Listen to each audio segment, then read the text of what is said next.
Hello friends. Welcome to the Phonics What If. How are you all? So in this video, we will see what if Ichigo fell in love with Kagome H in Bleach World. But before we start, if you want more amazing stuff like this, then be sure to subscribe to our channel and like this video. Also, if possible, share this video. A phone in a semi-traditional Japanese home rings in a hall. A young girl picks it up with a soft circa, "Hello Urahara ha, how can I help you?" Is Urahara there? This is Kasumi Higurashi. Yes, I'll get him right away. She lightly sets the phone down and walks hurriedly down the hall in search of her difficult boss. She finds him in a back room lounging about, pretending to sleep. Urahara-sama, you have a phone call.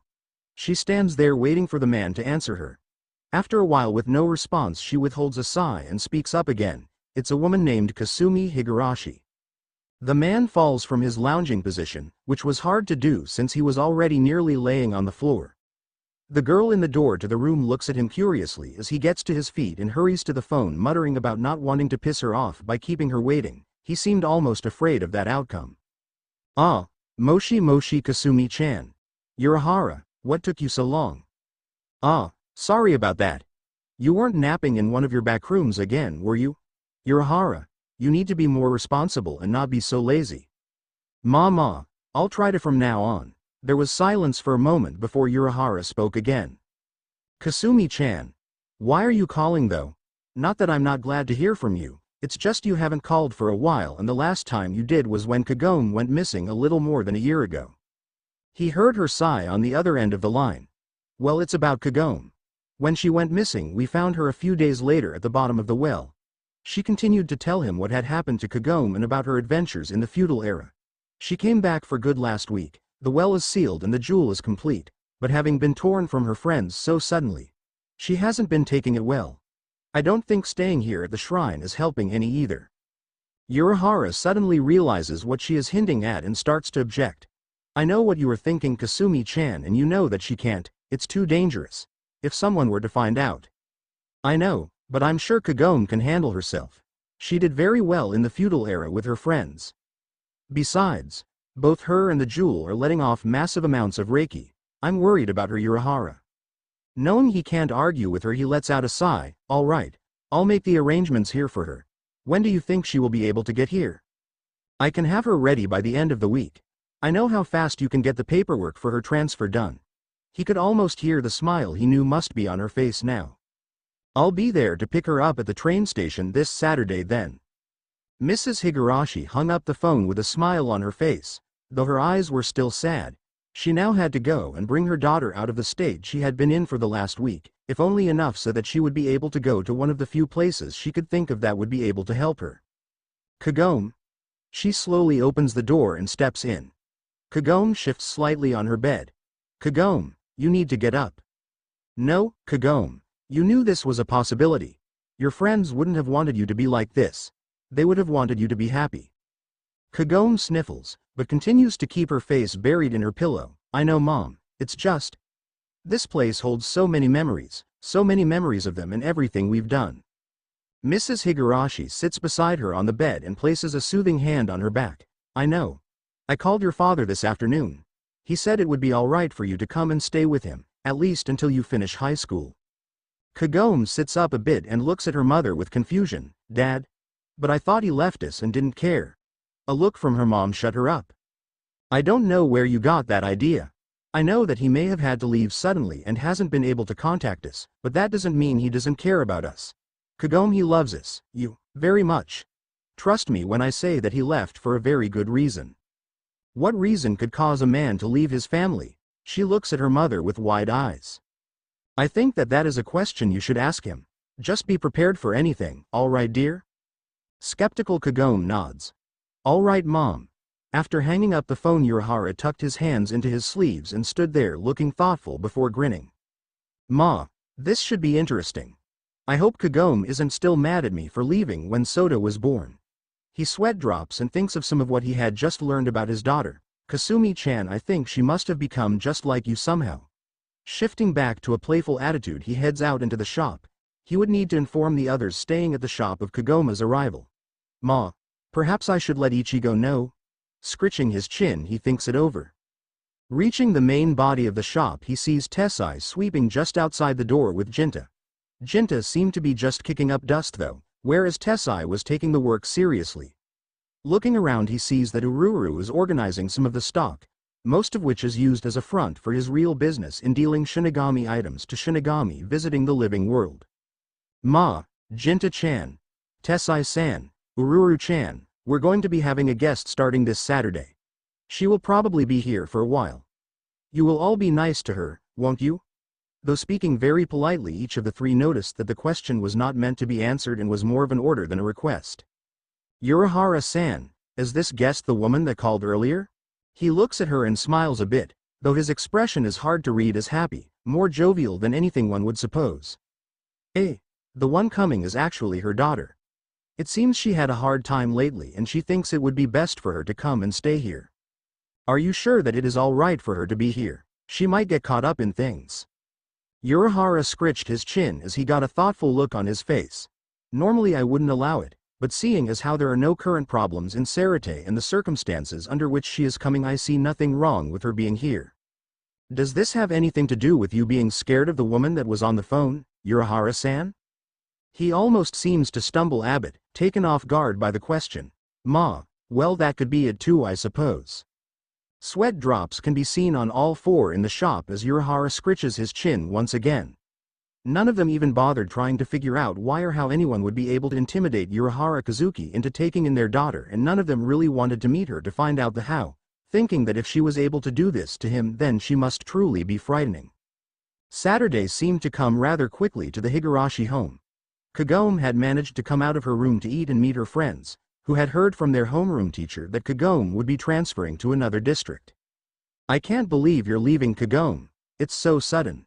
Yeah, Hojo's going to miss you the most, I think. Are you going to try a long-distance relationship?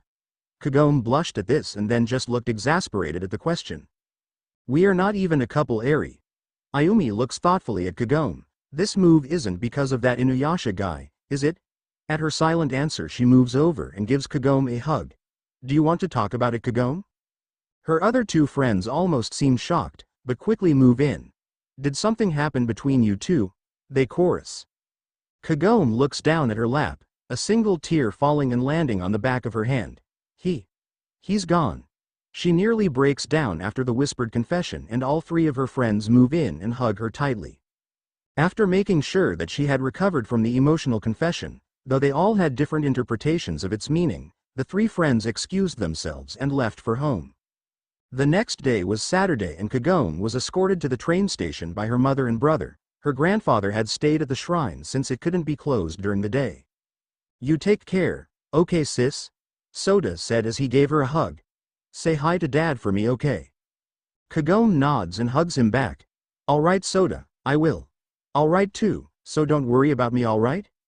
Mrs. Higurashi stands there with a slight smile on her face as she watched her children say goodbye to each other. In her hands she held a brown suitcase. Kagome's yellow backpack was back at the shrine in Mrs. Higurashi's closet, as it was a constant reminder of Kagome's time in the feudal era, a reminder she did not need at this moment. It would be there when Kagome came back and had dealt with her loss. She handed Kagome the brown case and embraced her in a gentle hug. The two women looked at each other, neither needing to speak, already knowing what the other wanted to say. With that, Kagome boarded the train and waved to her family as it pulled away from the platform. It had been about an hour since Kagome had gotten on the train. She looked at the map of the train route and knew that the next stop would be the one for Karakura, where her father was. Kagome still had mixed feelings of seeing her father. It had been about 11 years since he had left, and she had felt very betrayed at the time to discover he had left so abruptly. Her mother had told her that he had good reasons for why he left, and while Kagome was skeptical, it seemed that her mother at least knew those reasons, and so she felt she should at least let him explain himself before judging him so harshly. As the train came to a stop, Kagome gathered her bag and readied herself to exit the train. Ichigo couldn't believe that he had been roped into coming to the train station with Urahara to pick up this guest of his. The old man wouldn't even tell anyone the exact reasons behind the girl's visit, just that for some weird reason the girl's mother scared him enough that he was going along with the whole thing. Another thing that confused Ichigo about the whole situation was that Urahara wanted him there in case, as he put it, something happened. That's something he could only guess at, but he had the distinct feeling that it had something to do with the girl's reasons for coming, or maybe the old man had finally lost it. He let out a sigh as the train finally came up to the platform and slowed to a stop. He watched as a dozen or so people emptied the train before a young woman, around Ichigo's age, stepped of the train, and Urahara lifted his hand to call her over. "Ma, Kagome-chan. You've grown up into quite the young woman, haven't you?" The girl seemed to blush before all but stomping over to the two.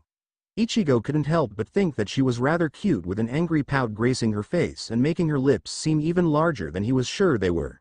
She seemed to look over Ichigo and then turned even angrier eyes on Urahara. "I just want to know one thing before we leave." Urahara seemed to freeze, his face falling slightly. "Why did you leave?" "Leave? What was this girl talking about, Ma?" "Ah, well, you see, this isn't something we should discuss in such a public place." The girl seemed to get even angrier at his response before closing her eyes. He hadn't realized what a beautiful shade of blue they were until now, for a moment, calming down. When she opened them again, she almost seemed like a different person. "All right, but if I don't like your answer, I'm going home. Do you understand that, Dad?" "Wait, did she just say Dad? You never said you were picking up your daughter?" Ichigo screamed, and several of the people walking past them turned to stare. Ichigo, for his part, was huffing in outrage, though Urahara couldn't help but think that he seemed to be taking the information in rather well. "Ma, I never said we weren't." At this point he just wanted to see how badly he could enrage the part-time Shinigami, which seemed to be working rather well as he nearly turned purple before deflating and looking confused. "Ah, so close. How is that even possible?" Of course Urahara should have been watching Kagome, or at least paying some attention to her, as she had a rather angry look on her face and was clenching her fists so tightly her knuckles were white. At Ichigo's question about how it was possible that she was someone's daughter, she snapped and took out her anger on a certain redhead. "What do you mean? How is that possible? How do you think it's possible? He married my mom and then left after she had me and my brother." Urahara didn't take long to hide behind Ichigo at her outburst. "Scary as her mother," was all he heard before the girl turned with a huff. "Fine, whatever. Let's just get to where you will tell me why you left and we can see if this will work out." "Ma, of course." And with that the trio headed out of the train station and down the street to the Urahara Ha. By the time they reached the shop, Urahara was praying to every god he knew that his daughter was no longer angry, at least not to the point of wanting to fillet him anymore. He took a glance over his shoulder and saw Kagome and Ichigo talking. Well, more like Ichigo was trying to interrogate Kagome about her relationship to Getaboshi, and Kagome was more or less answering. It confused him as to how much like her mother the girl was, angry beyond reason one moment and the next she was downright peachy. He shook his head and just hoped she'd be as calm after she heard the story behind his leave of the family. When they entered the shop, Urahara motioned for the two teens to follow him to the back rooms so things could be explained. He was not looking forward to this but felt he should do it for his own health. Higurashi women were a force to be reckoned with. Sitting down in the room of choice, Urahara stayed quiet as he tried to decide where to begin the explanation. "Dad." He looks up at Kagome to see her expression darken from the weight. "Right. Ma, but where to begin? How about the beginning? That's usually a good place." Ichigo seemed to grin slightly at him and he sighed slightly before meeting the eyes of his daughter. "Kagome, I know you are aware of forces that most people do not even acknowledge. Your mother told me of your recent adventures, and aside from her want to help you overcome the loss of your friends, we both agreed that you would also be safer here." He pauses so she can take in what he was saying. "Safe? From what? Demons do not exist anymore, but there are creatures and people that would still seek what you carry, and while new dangers are sure to be stirred up, it's better that you have people like Ichigo here around to keep the nasties away." Ichigo seemed to get what he meant by all this, though confused at what she could have other than large amounts of Reiki. "You mean hollows might be coming after her?" Urahara nods. "What are hollows?" Urahara looks thoughtful before replying. "Hollows are souls that do not move on to their next lives.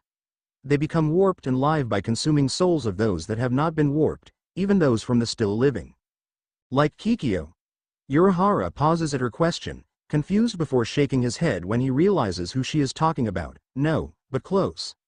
Hollows usually take years to come to that point after their deaths. From what your mother said about Kikyo, she had already moved on and was forcibly resurrected. She also had a consciousness of herself beyond eating the souls of the dead. Was this Kikyo person in a rancor? Kagome looks at Ichigo in confusion. Her eyebrow raised slightly.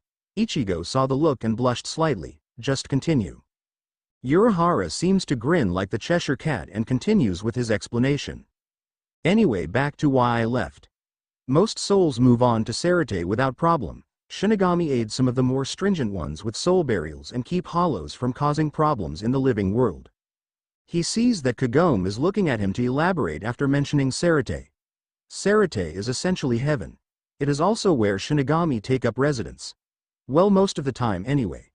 Occasionally we get ones like Ichigo here that were more like accidental Shinigami that still have human lives to live. Kagome looks at Ichigo and then reaches over and pokes him. What was that for? I was just wondering if my hand would pass through you or something. She looks a bit sheepish, before coughing lightly. Anyway, what does this have to do with you leaving us? Her eyes narrow a bit. Ma. Well, it's forbidden for Shinigami to have children with humans, and so I had to leave so that Sarate wouldn't find you and your brother. He looks away from her, a hand on the back of his head as he tries to look sheepish. You're one of these Shinigami. Her eyes widen in shock and she seems to stare at him for a moment before her eyes glaze over and she faints from trying to comprehend all of what she's learned. After all, it's not every day you find out that your mere existence is forbidden. Well, she took that rather well, don't you think? Ichigo just kneels next to her, his eyebrow twitching in his contained rage. After Kagome had fainted, Urahara had Tessai come in and move her to her room. With that done, it was Ichigo's turn to interrogate the secretive shop owner. Alright, Spill. What does this girl have that's going to make my life hell? He pointedly looked at the man across from him who was now back to his old self. Ma.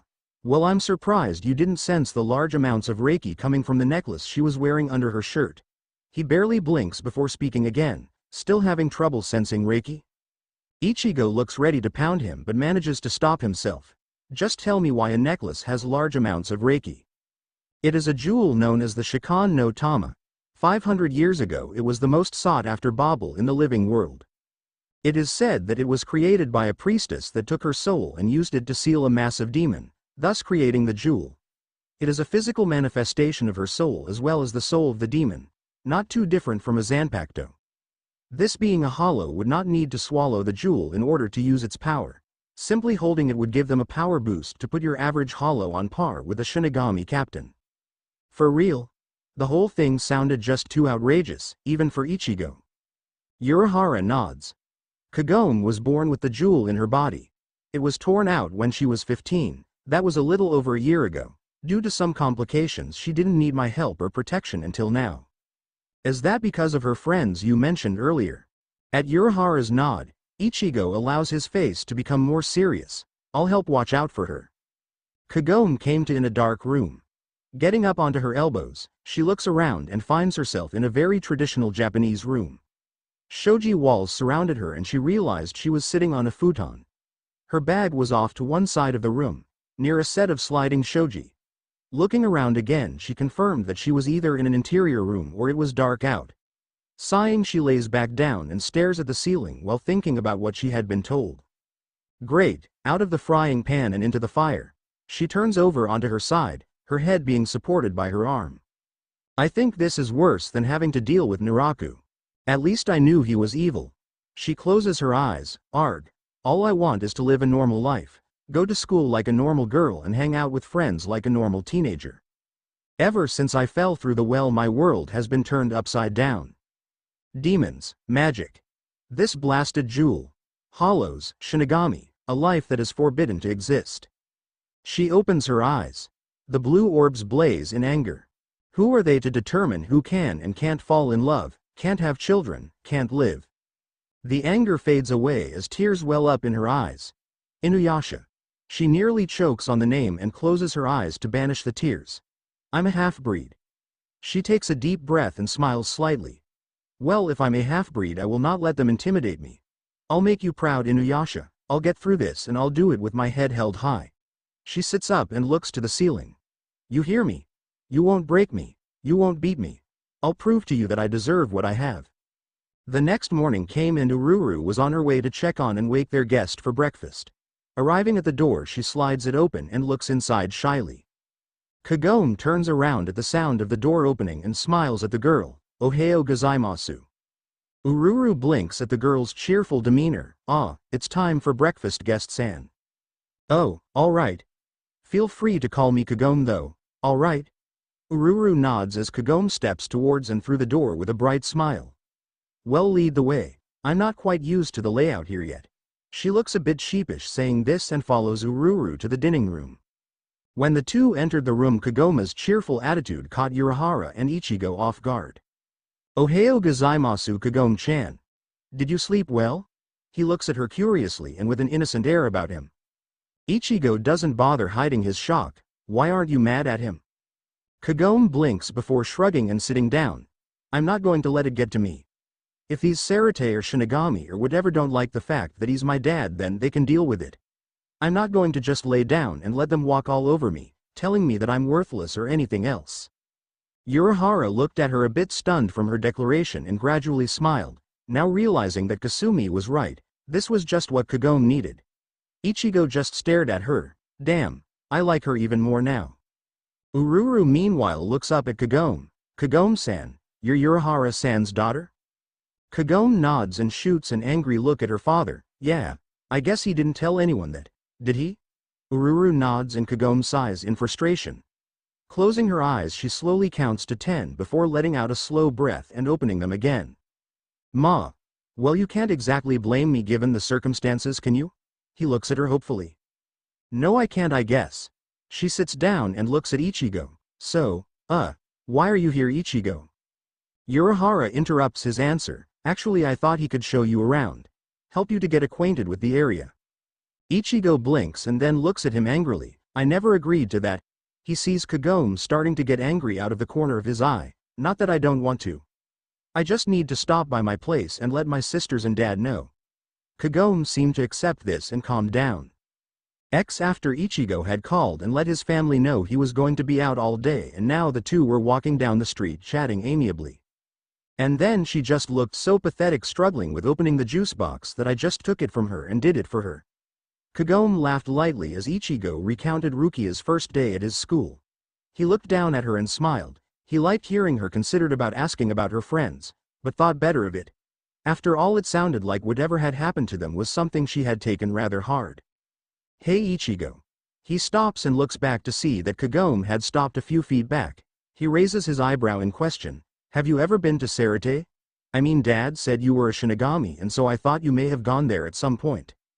Ichigo blinks in confusion at her question, but nods. Yeah, I've been there. Kinda boring, the whole place looks like the feudal era. He scratches her head and sees her sigh in relief. You might be able to ask your dad about it if you want to know more. She smiles and puts her hands behind her back, making him blush as it makes her chest appear larger and overall for her appearance to become cuter. So where to next, Ichigo? I was thinking I'd show you where the school is. It was at this time that Rukia, in Shinigami garb, decided to jump down in front of the two and looked at Ichigo, ignoring Kagome completely. Ichigo, there's been an outbreak of hollows in the area. We need your help in dealing with them. Ichigo looks at her with a tired look. He looks at Kagome and scratches his head. Damn, that thing's like bait. He turns back to Rukia as Kagome reaches up to the jewel hidden under her shirt. Rukia, don't suppose you brought Kon with you? Rukia nods and then looks at Kagome with concern. Ichigo rolls his eyes at her. Kagome, this is Rukia. She's a Shinigami. Rukia, this is Kagome, the hollow bait. Hey. Kagome smacks him on the arm and glares at him. Rukia just looks at Ichigo as though he's nuts. Just hand over Kon so I can change and we can get this over with. Still skeptical, Rukia hands over a small green candy which Ichigo pops into his mouth quickly.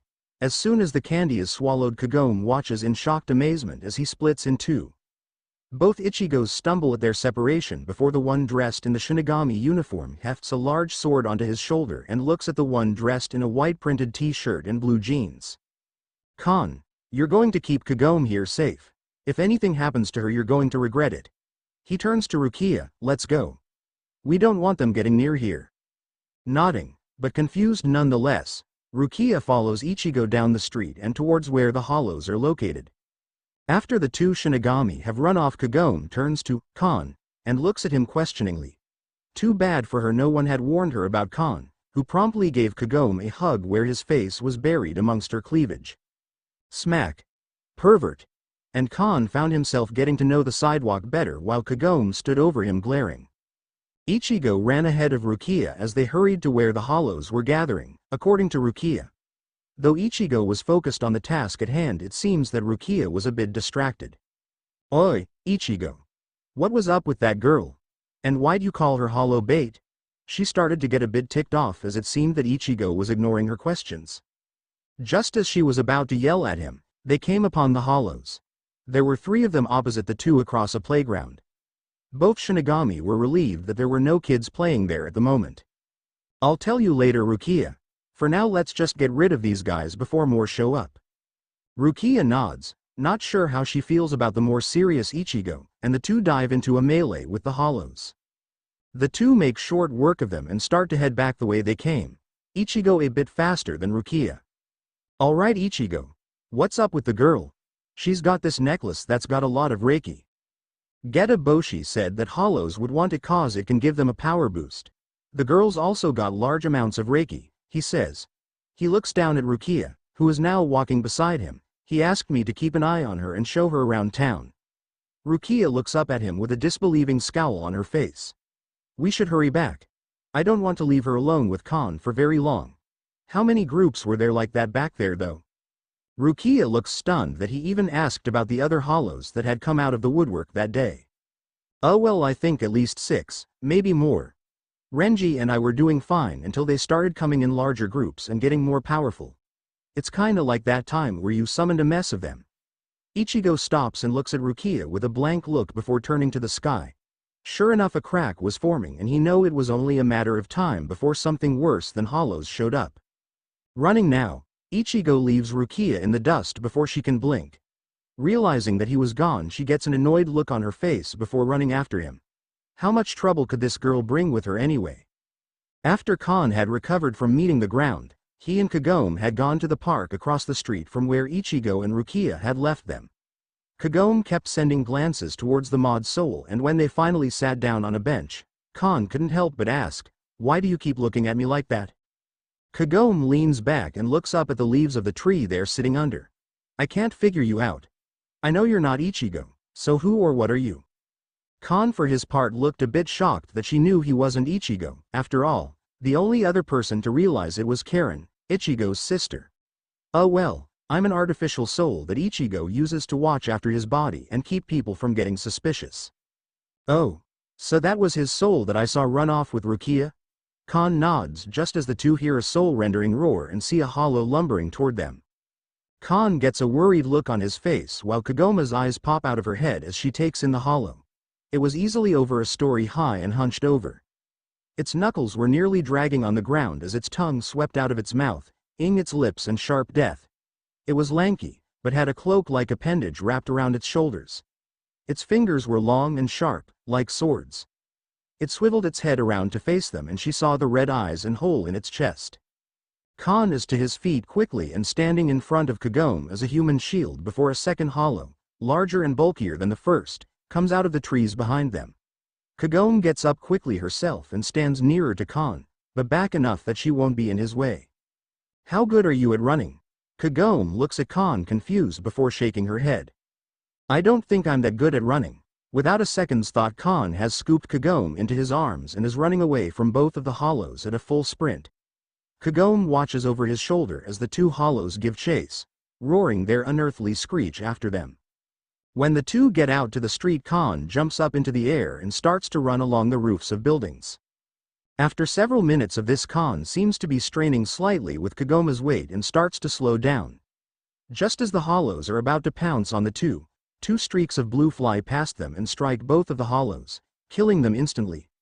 Kon stops and looks down at the street where a bespectacled young man with black hair dressed in a white dress shirt and blue slacks is standing with a bow made of blue energy. He quickly hops down to the street and sets Kagome down. Thanks for the help, I could have handled them myself but... Uryu interrupts him.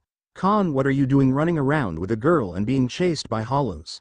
He looks rather upset and pushes his glasses up his nose while dispelling his bow. Oh well, Ichigo told me to look after her and I didn't want her getting hurt when those hollows were coming after us. Uryu looks Kagome over slowly. He was able to see her reiki threads and was examining them. There were a lot and they resembled those of a Quincy, but only slightly. Confused, he asked the only thing he could think to ask. Could you see the hollows? Kagome nods. She had also been feeling out Uryu's aura and noticed that it felt similar to Miroku's and wondered if he was a monk. Yes, Ichigo and a girl named Rukia ran off to fight some others. She mentioned something about an outbreak. Kagome unconsciously reaches up and grips the shikon under her shirt, remembering what Urahara had said about it attracting hollows yesterday. I've never seen them before though. Uryu nods before looking down the street behind them.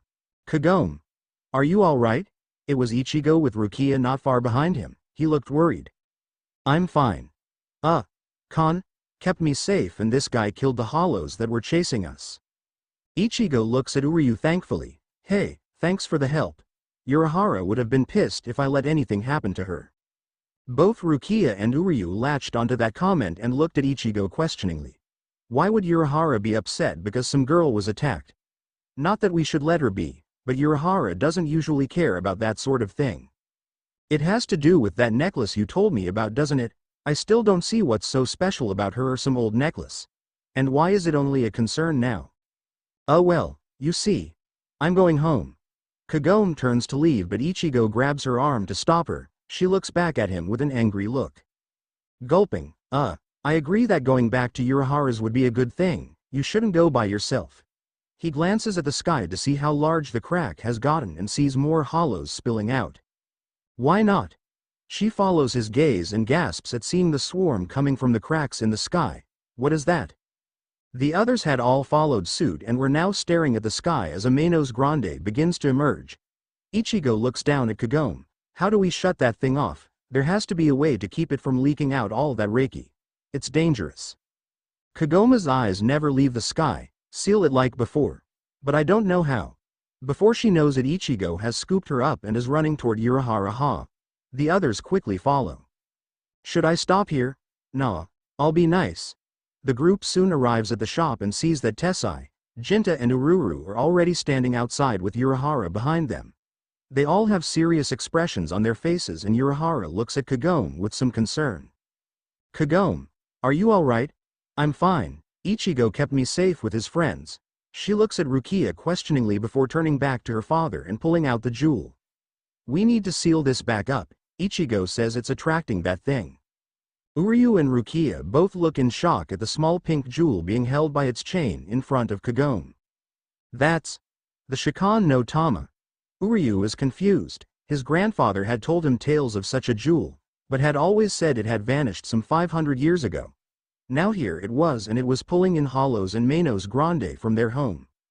Urahara nods at Uryu's question. I would like to help Kagome, but where could we seal it? Before he could continue, Kagome sheepishly spoke up. It was safe and unnoticed before it left my body, so we should be able to seal it back in. She blushes slightly, realizing how that sounds. I think I know how to do that. He steps forward and puts an arm around Kagome's shoulders and moves toward the door. Ichigo, could you take care of the hollows and Manos Grande while I seal this little bauble back up? Confused, Ichigo just nods before hefting his sword and shrugging his shoulders at the questioning looks. He's not going to hurt her. Let's get rid of the hollows. Saying nothing more, he and the others begin fighting off the swarm of hollows and together manage to get rid of the Manos Grande. Inside the shop, Urahara leads Kagome to a back room and has her lay down so he can reseal the jewel. This isn't going to hurt, is it? He shakes his head. No, but it might be slightly uncomfortable for a moment. Accepting this, she hands him the jewel and closes her eyes. She feels a slight pressure on her chest, like when Shippo would jump onto her, and lets a tear roll down her cheek at the memory it brought. The pressure dissipates as quickly as it appears though. All done. Urahara sees the tear, which is quickly wiped away, and frowns slightly. It didn't hurt, did it? Kagome shook her head. No, I just was reminded of one of my friends. She sits up and looks down at her lap sadly. I really miss them. Doing something that no one would have though him capable of. Urahara leans forward and gives her a comforting hug. It will be all right. Kagome. I'm sure they're watching over you from wherever they are. Kagome smiles a bit and almost laughs. You mean from Sarate? At his shocked look she smiles even more. I asked Ichigo about it while we were out. He didn't know much, but it helped me to know that my friends went on to be happy. A playful smirk and Urahara stands up, helping Kagome to stand as well. Then shall we go and see if they're done fighting off the hollows? Kagome nods and the two head out to the front of the shop. When Kagome and Urahara came out of the shop, they saw that the hollows and Manos Grande had been fought off, and now Rukia and Uryu were standing around Ichigo, who had gotten back into his body, demanding answers about the mysterious new girl and the jewel she carried. Kurosaki, where did you find that girl? Ichigo, why did you tell her about everything? She shouldn't be getting involved with all of this just cause you think she's cute. Rukia's last comment caused Ichigo to glare and Kagome to blush. Before anything else can be said, Renji appears and looks between Ichigo, Rukia and Uryu with a raised eyebrow. Did I miss something? At the arrival of another Shinigami, Urahara makes to slink away, but a vice-like grip on his ear causes him to stop. Itai, Kagome. He almost whines, and this gets everyone's attention. You are not running away. I'm not running away, so that means you will not run away. Her glare caused the former Shinigami captain to shudder. How did you get to be so much like your mother? It was quiet enough that most of those standing there weren't sure they had heard it. Kagome turns back to the assembled group, and the two that were already in on Urahara's secret knew what she was about to do. Are you sure about this, Kagome? She nods, her mind made up. Yes, I won't live in fear just because she jerks her thumb at Urahara, is worried about what others are going to do. Rukia, Renji and even Uryu look at her confused, not able to figure out what the girl is talking about. Uryu thought he had an idea and ran with it. You're a Quincy? At Kagome's confused look he thought to clarify. It's a human with powers that can be used to destroy hollows. Your Reiki threads resemble what one would see in a Quincy. Understanding, Kagome shakes her head. No, I'm not a Quincy. I'm a Miko, not that I've had much training. Hearing this, the others all have understanding bloom on their faces, though Ichigo still looks confused. But that's not the point. She looks pointedly at the two Shinigami. I won't go down without a fight though, so don't try anything funny. Renji looks the most confused after that. Why would we try something that would make you need to fight? Urahara seems to be getting desperate. Kagome, don't. Think about Soda, and your mother. This will cause problems for them too. As she hesitates, Urahara almost thinks he's won before the next words out of her mouth, that is. Well, Dad, you can always bring them here. After all, Soda hasn't even met you as you left before he was born. The serious expression on her face led to no one doubting what they had just heard. Uryu was just shocked, as were Tessai and Jinta. Renji's eyes just about popped out of his head, while Rukia looked at Urahara like she wanted an explanation and wouldn't take no for an answer. Ma, Kagome-chan. I thought you had gotten over that after I explained everything to you yesterday. Why does my daughter have such spite for me? Kagome rolls her eyes, though sadness takes over shortly after as she is reminded of the perverted monk that always would try the same innocent routine. Sighing, she lets go of his ear and goes back into the shop. I'm going to my room. The sad undertone to her voice caused Urahara to watch after her with concern before Ichigo spoke up. What was that all about? He looked pointedly at Urahara. Ma. Well, she is still upset about her friends. Ichigo had already pushed past him to follow Kagome inside. He may not have understood exactly what was going on, but he realized that he was probably the only one there that knew enough to help her, at least that she would let help her. All right. Urahara spill. If that girl is your daughter, why not mention her until now? Rukia's glare had Urahara back onto somewhat familiar ground, and he was able to recover from his lapse in control. Ma, Rukia-chan, you know the rules better than anyone else. After all, you knew that making Ichigo a Shinigami was illegal and one of the gravest offenses. He didn't need to continue as both Renji and Rukia looked at him, at last realizing why he had never mentioned it. You did tell her that little tidbit of information before she could go and blab it like she just did, didn't you? Renji was shocked at the girl's bravado above all else. Urahara nods. Ma, I did. But she doesn't seem to care about that though. I think it must have to do with not wanting to let down her friends. It was good for her though, oddly enough. Knowing that her existence will cause her to be hunted and maybe even hated by Sarate has given her a new reason to live. From what her mother told me, she had all but given up on life.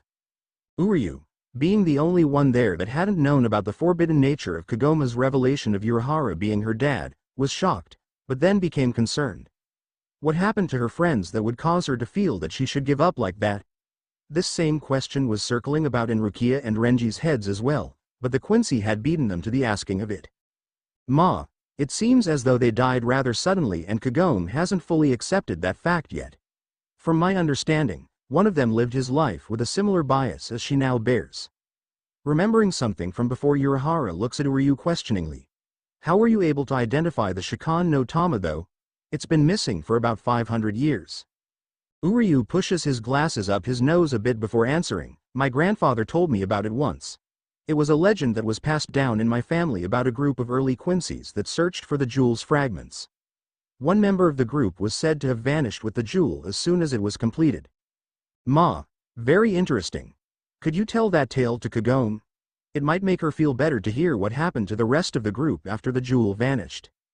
I suppose, but I don't see what that has to do with her losing her fiends.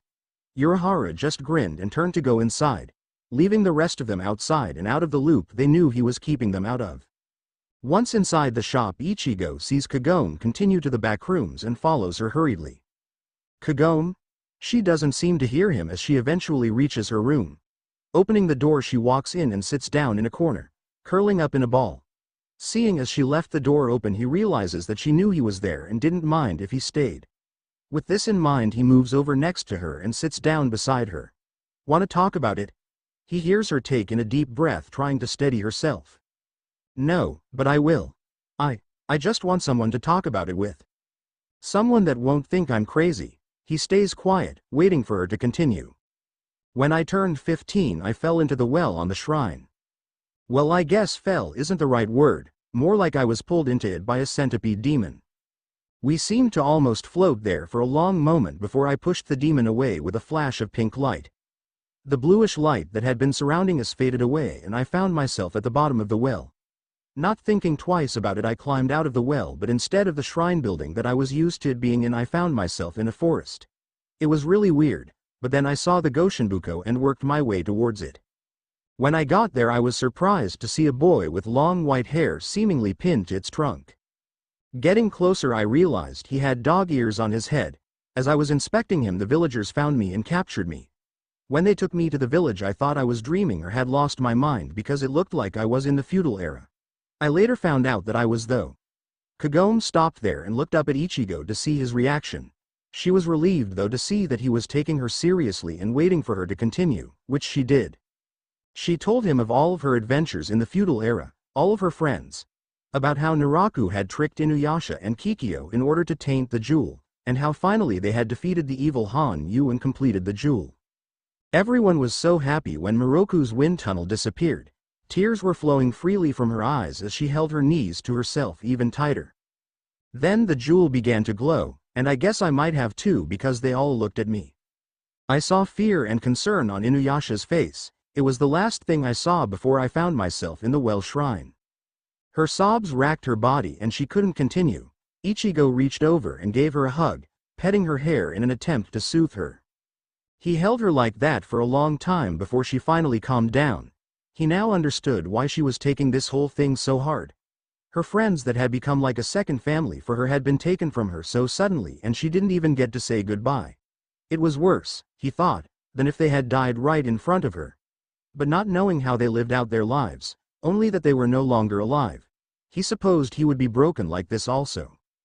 When she had calmed down, she moved away from him slightly to show that she was feeling better. Thank you. You looked like you needed it. She managed a small smile. Thanks for not thinking I was crazy. He scoffed gently at her. Crazy things happen to people. If I discounted your story because of something as out there as time travel, I'd be a real jerk. I am sorry though, that you lost your friends like that. You know, since some of them were demons, do you think they might have survived the time between then and now? He looked down at her and saw her shake her head. Dad said demons no longer existed. Even if they could have, they obviously didn't. Well yeah, he says that. But Quincy's were supposed to be extinct, but Uryu is one, so that's not true. And if even one Quincy can survive to disprove that they're extinct, then why not a demon? Kagome looked up at him with her mouth hanging open in shock and her eyes filled with hope. I'll even see what I can do to help you find them. We can sneak you into Sarate even if you want to see your human friends. We might be able to find them. It's a big place though. Kagome launches herself at Ichigo and embraces him in a tight hug. Thank you. Thank you so much, Ichigo. She is crying again, but this time they're tears of joy and hope. After Urahara had gone inside, the three that worked for him followed suit and got back to work in the shop while Uryu, Rukia and Renji stood outside trying to figure out what was going on. So, are we going to report Kagome to Sarate or not? Rukia sighs and closes her eyes. No, but not for Urahara's sake. Kagome was really brave to tell us that, and she's also going through a hard time. It's probably best if we at least let her move on before saying anything. Uryu nods. He had been thinking that he would do what was necessary to stop the two if they decided to tell their higher-ups about Kagome, and was glad that they would at least let her mourn her friends before bringing down more trouble for her to deal with. We should probably go now. Things seem to have settled down, and with that jewel sealed back up we shouldn't have to deal with any problems caused by it. Renji and Rukia nod. I'll go get Ichigo. I'm staying at his place. Yeah, I better get back to Sarate before they start to wonder. Don't know what I'm going to tell them though. They would have noticed the Mainos that came here. I'm sure you'll think of something. And with that the three split up and went their own ways, Rukia going in to get Ichigo before heading to his place. She went straight back into the back, following Ichigo's Reiki to where he was with Kagome, but Rukia didn't know that. She sees the door to Kagome's room, still slightly ajar, and moved towards it, stopping when she hears hushed voices and soft sniffling. Hey, I should probably get going home. I'll see you tomorrow morning. I'll walk you to school so you know where it is. Alright. Thank you again, Ichigo. It means a lot to me. Ah, don't worry about it. Wouldn't be much of a friend if I just let you suffer when there was something I could do to help you. Rukia heard Ichigo get up and head for the door before realizing that she had inched closer to the door and was hunched over in a classic eavesdropping position. She managed to straighten herself up just in time for Ichigo to open the door. Rukia looked up and saw Ichigo blinking at her before sighing and putting his hand up to his head in exasperation. Rukia. Let's just go. You're staying in my closet again, aren't you? He doesn't even wait for an answer before walking past her and down the hall, the door now closed behind him. He already knew the answer and knew that Rukia wasn't far behind him, probably with a curiously expression on her face. We're going to have stop by here on our way to school tomorrow. I hadn't had time to show it to Kagome before you came by about the hollows. Rukia nods. All right. She pauses. Hey, Ichigo.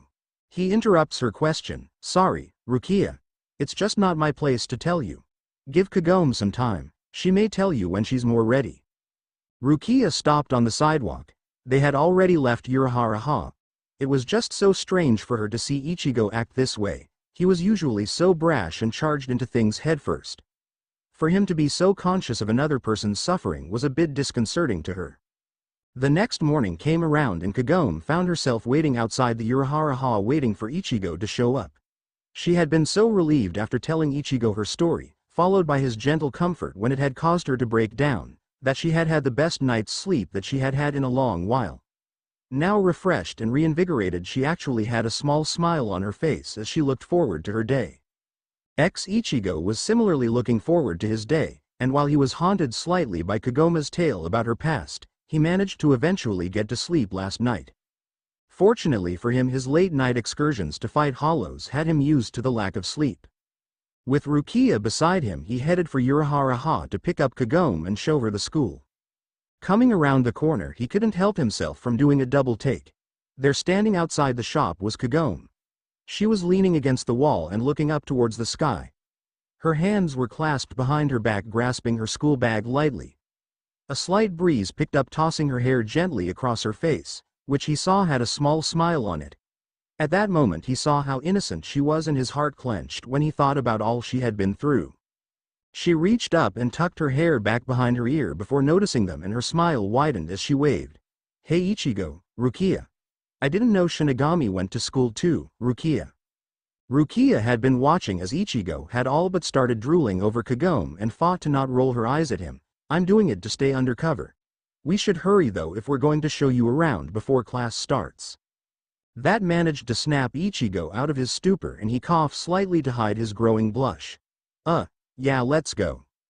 That was all it took for the trio to walk off towards their destination. At the school, Uryu was sitting in his class reading a book when he noticed Rukia, Ichigo and Kagome come in through the gate.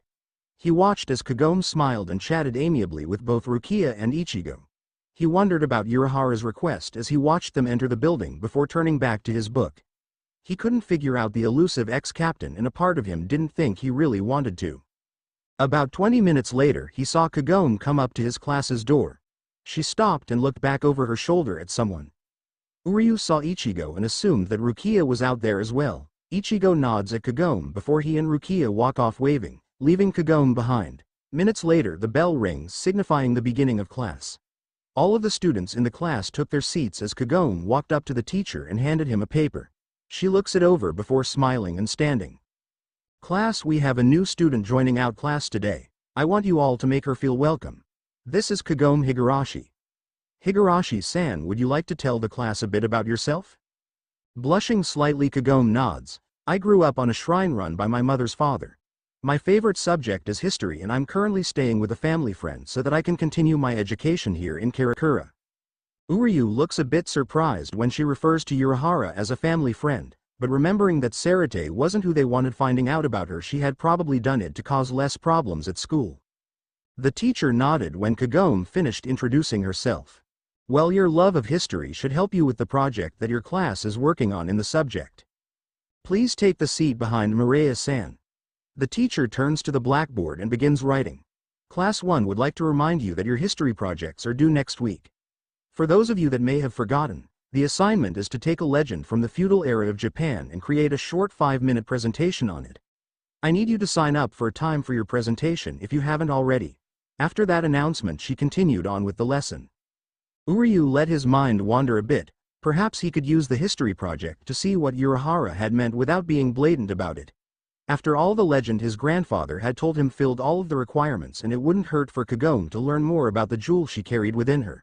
So with his mind made up, he took out what he had on his project already and began it anew.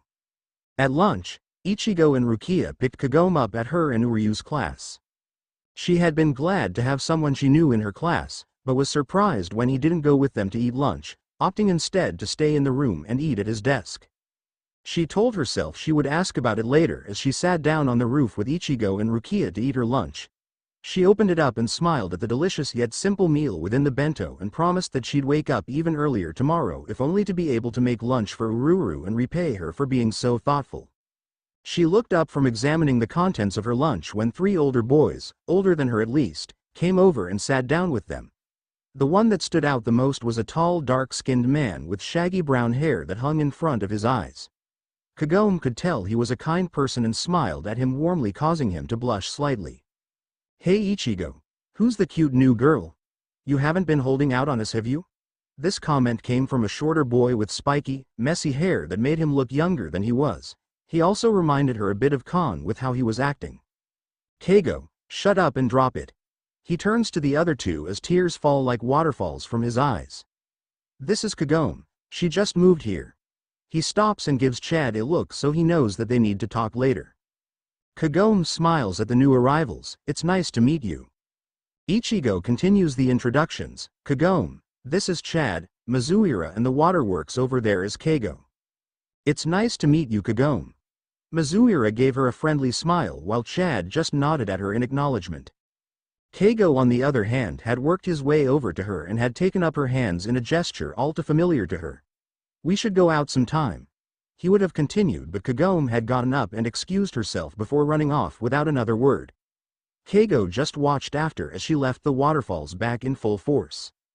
Ichigo sends a glare towards his friend before getting up and going after her. The rest of the people on the roof looked confused at her behavior and watched Ichigo follow her off the roof. What was that about Rukia-san? Rukia shakes her head at Mizuira. I don't know. That's the second time I've seen her run off like that though. Chad was not the only one whose expression shifted to concern for the girl that had just run off.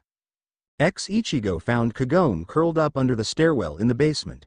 He didn't hear her crying, but he saw her shoulders shaking ever so slightly, and so he walks over to her, his hand running through his hair as he sits next to her. You going to be okay? She nods and sniffles. Yeah, it's just that he reminded me of Kuga. She turns her head to face him and lays it on her knees, a smile coming to her face, though the sadness stayed in her eyes. He probably yelled and fought with Inuyasha after I disappeared.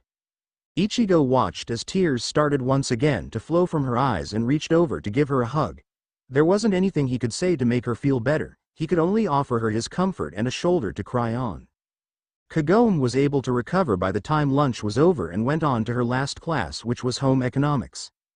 As she was new, the teacher paired her with Uryu so that she could get a handle on what the class was doing. "Thank you for helping me, Ishida-san." He pushes his glasses up his nose when she smiles at him to hide his slight blush. "It's no problem, Higurashi-san. Are you settling in all right?" She nods. "Yes, Ichigo's been a lot of help in showing me around." She puts on an apron as today they were going to be baking cookies. "I think I'll give him my cookies as a way of saying thank you." Uryu was confused when he felt angry at hearing her talk about Ichigo so fondly. I should be the one she thinks fondly of. His eyes widen a bit at that thought. He couldn't be jealous, could he? He looks Kagome over as she gathers the dry ingredients for the cookies. "Should we make peanut butter or chocolate chip?" She looks over at him with a smile and he blushes again, turning away slightly to hide it. "Ah, I think we should make chocolate chip." He looks back at her and sees that she has gone to get the chocolate chips. At that moment he decides that he would get to know her better and maybe he would help her move on, without her friends. Ichigo and his class had physical education after lunch and Ichigo was surrounded by his friends, sans Rukia, and being interrogated about Kagome. "What's the deal, Ichigo? Why'd she run off like that?" Mizuira looked at him, his concern for the new girl obvious. Keigo had still not fully recovered, thinking that she must hate him, and Simple sat there with his waterfall tears pouring out. Chad for his part just sat silently and waited for Ichigo to tell them what had caused the girl's distress. Ichigo let out a slow breath and ran his fingers through his hair. "Look, she just went through a tough time and lost all of her friends. Keigo just reminded her of one and it upset her, all right?" Mizuira nodded in acceptance of the explanation and let the matter drop. Keigo for his part caught the part at the end and let his waterworks dry up with a sniffle. "So she doesn't hate me?" Ichigo gave him a nod, though had a bit of a surprised look on his face as his friend did a 180 and was suddenly sparkling. "Then I still have a chance. Hey Ichigo, where's she staying?" That was just the first of many questions that Ichigo just ignored with a sigh. He looks up and sees Chad still giving him a slightly concerned look and Ichigo nods. The two would talk when school let out. After all, there were things he could tell Chad about Kagome that the other two weren't allowed to hear. When the last bell rang, Ichigo asked Rukia to get Kagome and wait for him at the gate. He wouldn't be long. With a nod she leaves to get Kagome as asked, while Ichigo goes up to the roof where he was going to talk with Chad and hopefully get his help in keeping Kagome safe from Hollows and Sarate if things should get that way.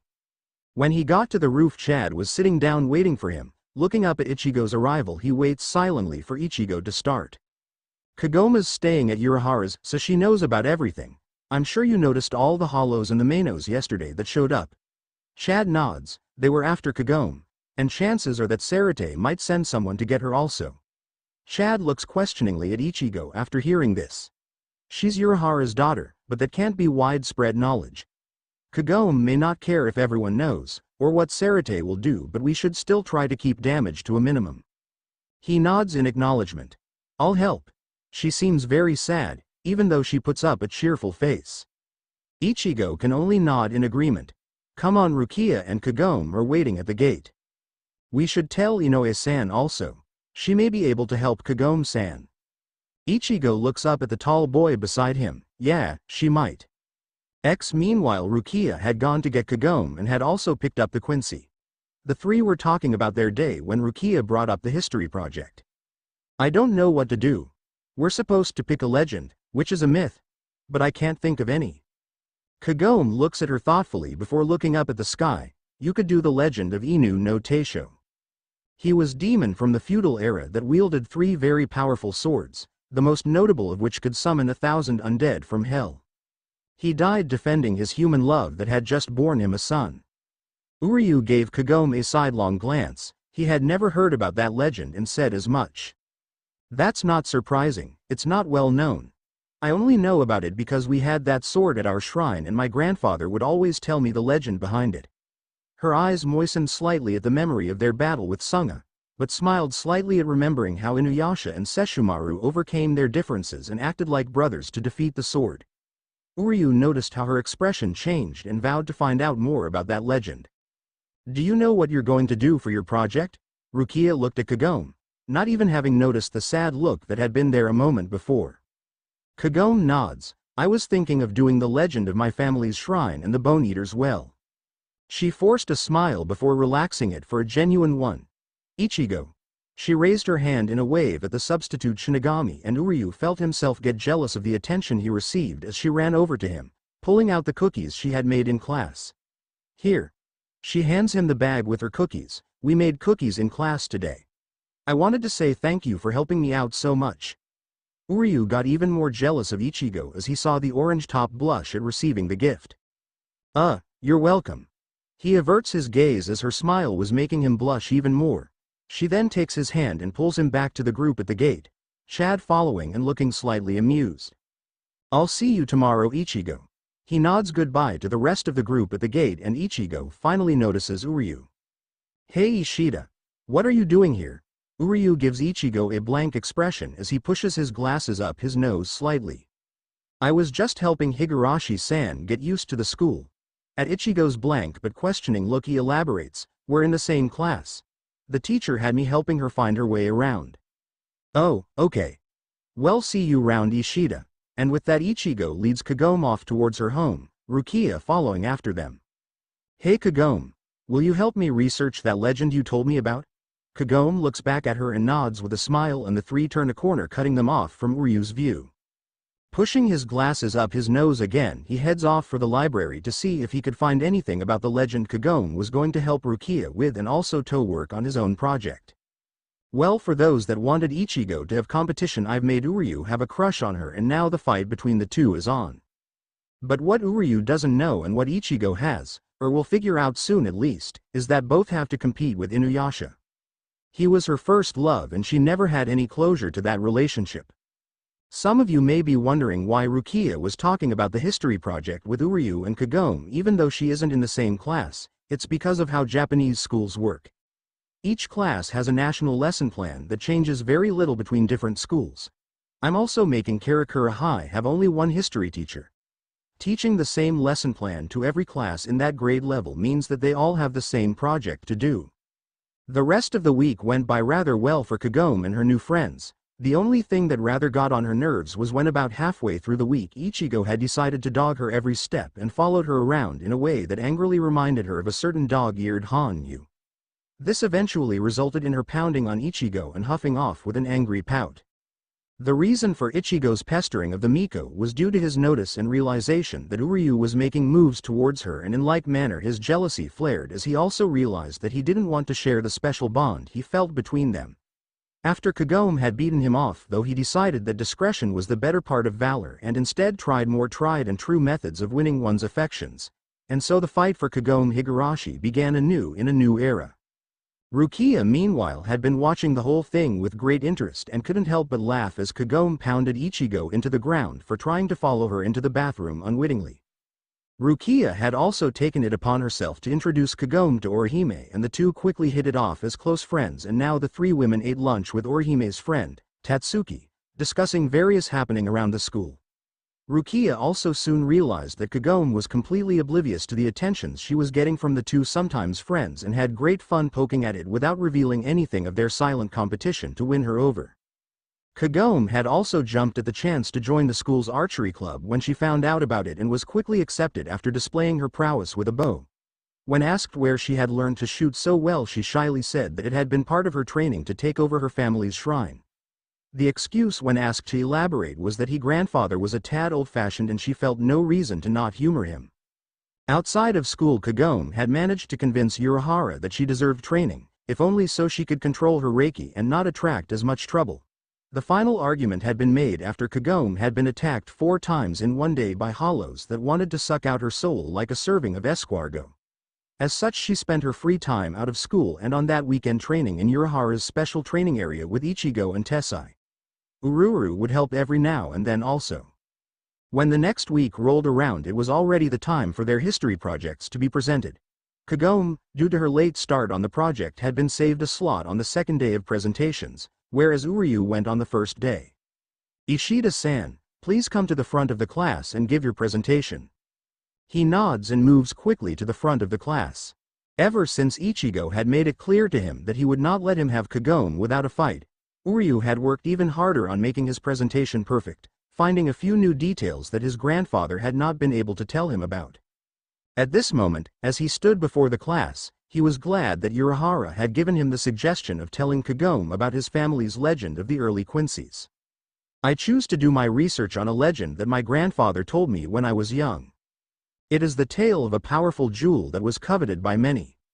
When a young woman accidentally shattered the jewel, scattering it to the four corners of Japan, she teamed up with an outcast demon, a monk and a demon slayer to gather the scattered pieces.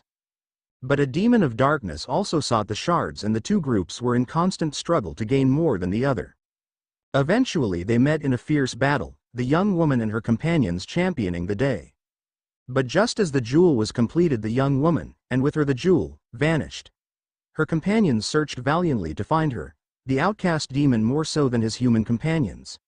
They found no trace of her, and the monk settled down with the demon slayer, while the outcast demon simply disappeared into the forests, never to be seen again.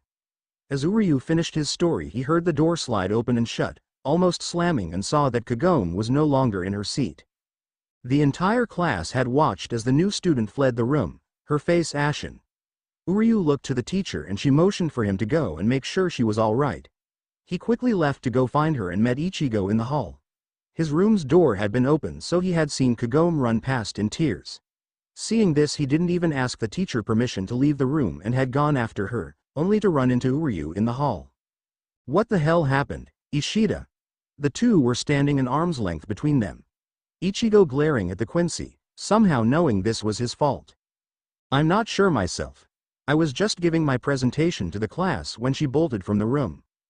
That's weird. What was your legend? Ichigo looks at him more confused than anything for the moment. It was the legend of the Shikan no Tama and how it disappeared. Well, no wonder she ran off. Idiot. Not elaborating further, Ichigo takes off down the hall to look for her.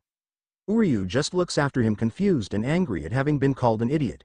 He quickly followed suit and began searching for Kagome. Kagome found herself on the roof of the school. She had tears flowing freely and heavily from her eyes as she thought over the end of the story that Uryu had shared with the class. Part of her was happy to hear that Moroku and Sango had settled down together. She realized that they must have stopped searching when they realized that she must have been sent home, to her own era. But what tore her up inside was having heard that no matter what, Inuyasha had not stopped searching for her no matter what, or maybe that was just her wishful thinking on her part. She wiped away a few tears that were quickly replaced. He must have gone to hell with Kikyo. That would explain why no one had seen him after he disappeared into the forest. A new wellspring of tears fell from her glistening blue eyes, and she hardly noticed the door to the roof open and two set of footsteps walking towards her. Kagome. Higurashi-san. Ichigo would have turned to glare at Uryu for interfering and causing her this pain in the first place, but stopped before he even could begin at seeing Kagome stiffen at their approach. He went with her. Uryu looked even more confused at her words while Ichigo moved to stand behind her, his arms opening for her if she wanted them. Then he's a jerk that doesn't know what he gave up. He pauses as she turns into him and he rubs her back gently. Uryu suddenly feels like an intruder. He knew nothing of this young woman that so easily took up the embrace of the other young man. He felt ashamed. Somehow he knew he caused her pain. He knew he could have waited for you. Despite the truth in his words, she shook her head against his chest. He was only a Hanyu, he may not have, and even if he had, he would have been old. I think he realized that. She snuggles further into his embrace and Uryu winces at the pang of jealousy. This was not the time or place to act childishly. I broke his heart by leaving. It's my fault he died. If only I had fought harder to stay, anything. Her sobs doubled in strength and Ichigo gently lowered her to the ground so she could curl up in his lap. Uryu watched as the girl spilled her heart out. He now realized why she was so torn up over her friends. She had loved one of them and hadn't been able to even say goodbye. He suddenly felt like crap for doing whatever it was he had done to remind her of him. Ichigo saw Uryu collapse in on himself slightly and sighed silently before motioning with his head that he should join them on the ground.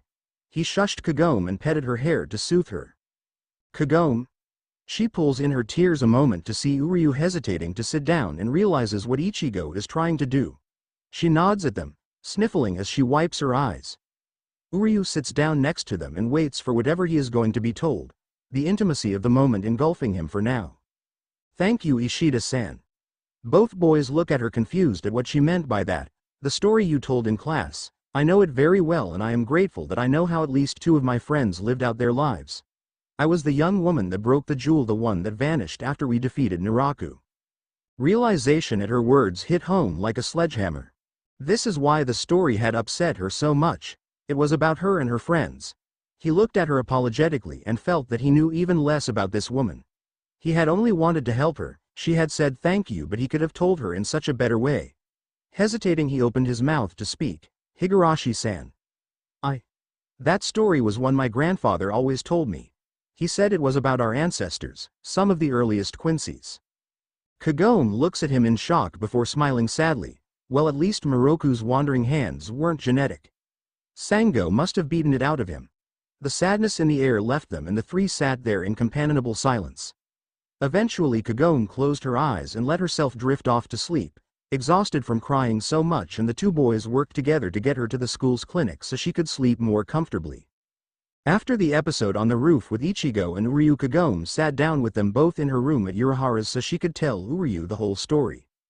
Ichigo insisted on being there, not just because he was jealous of Uryu and didn't want him alone with her for something so emotional for her, but also because it was emotional and he wanted to make sure she would be alright. Telling his story to Uryu was less emotional than when she had told Ichigo.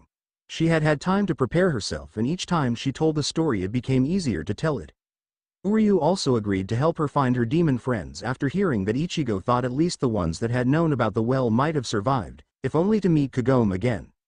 Kagome had given the Quincy a tight hug and chanted thank yous over and over again into his shoulder at this announcement. As the two had left the shop to go their separate ways, Ichigo had sent a glare at Uryu and Uryu did likewise. Neither had to speak. They both knew what the other felt for the tragic Miko. Uryu thought of the wolf that she had mentioned would show her his affections and the Hanyu that had always fought with him. He also thought on her reactions to how Inuyasha would always run off to be with Kikyo and came to a decision.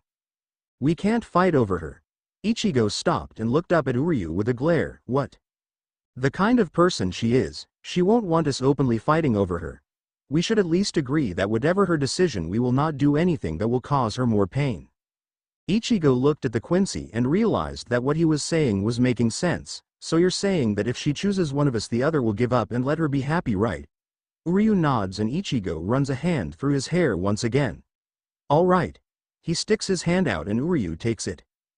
During the week or so since Kagome had arrived in Karakura, the general of the Gote 13 had been considering what to do about the increased hollow activity there. He had almost sent someone to check it out when the Manos Grande had appeared, but when it had disappeared and things showed signs of calming down, he had reconsidered. No, he was reconsidering that reconsideration. Though it wasn't as bad as having a Manos Grande lose, there had been more and more hollows attacking the area and he was curious, if not concerned. And that was the reason why he had called the captain of the 10th Division and his lieutenant and was briefing them on what he knew of the situation. He went over what Renji had reported when he had come back after the Manos Grande incident the previous week and that he had said things were back to normal. He then went on to tell them how hollow activity was increased from what it usually was. Even if those in Karakura could handle it, he wanted to know what was attracting all the hollows to that town and why only now. Hitsugaya agreed to the mission with a curt nod and turned to leave the general's office. Matsumoto followed after him at a steady pace. Neither spoke until they had cleared the 1st Division offices and were on their way to the 10th Division. So, you think Ichigo knows what's going on? I'm sure he does, but if he doesn't, I won't be much surprised. Matsumoto grins and looks down at her captain sneakily. So are you excited to see Karen-chan again?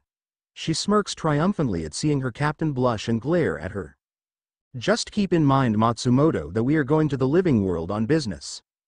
She stops and her eyes widen just a bit before she pouts and runs to catch up to him. Taicho, can't we just do a little shopping? Taicho. She whines slightly as he speeds up, making her run, a small grin gracing his features for a moment. The next day Kagome made her presentation to the class. She told them the story of how the Shikan no Tama came to exist, and for the rest of the day nothing major occurred. At lunch she was a bit surprised to see Uryu join them. He had never shown any interest in eating lunch with anyone before. Despite her surprise though, Kagome greeted him with a smile. "Hey, Ishida-san. Are you going to join us for lunch today?" He nods and pushes his glasses up his nose as he sits down next to Kagome. Not long after Uryu joins them, Ichigo comes over and looks at Rukia, who is sitting next to Kagome, opposite Uryu. She rolls her eyes and moves over so he can sit between Kagome and herself. Orihime and Tatsuki watch the whole thing and look at Rukia questioningly, and she shrugs.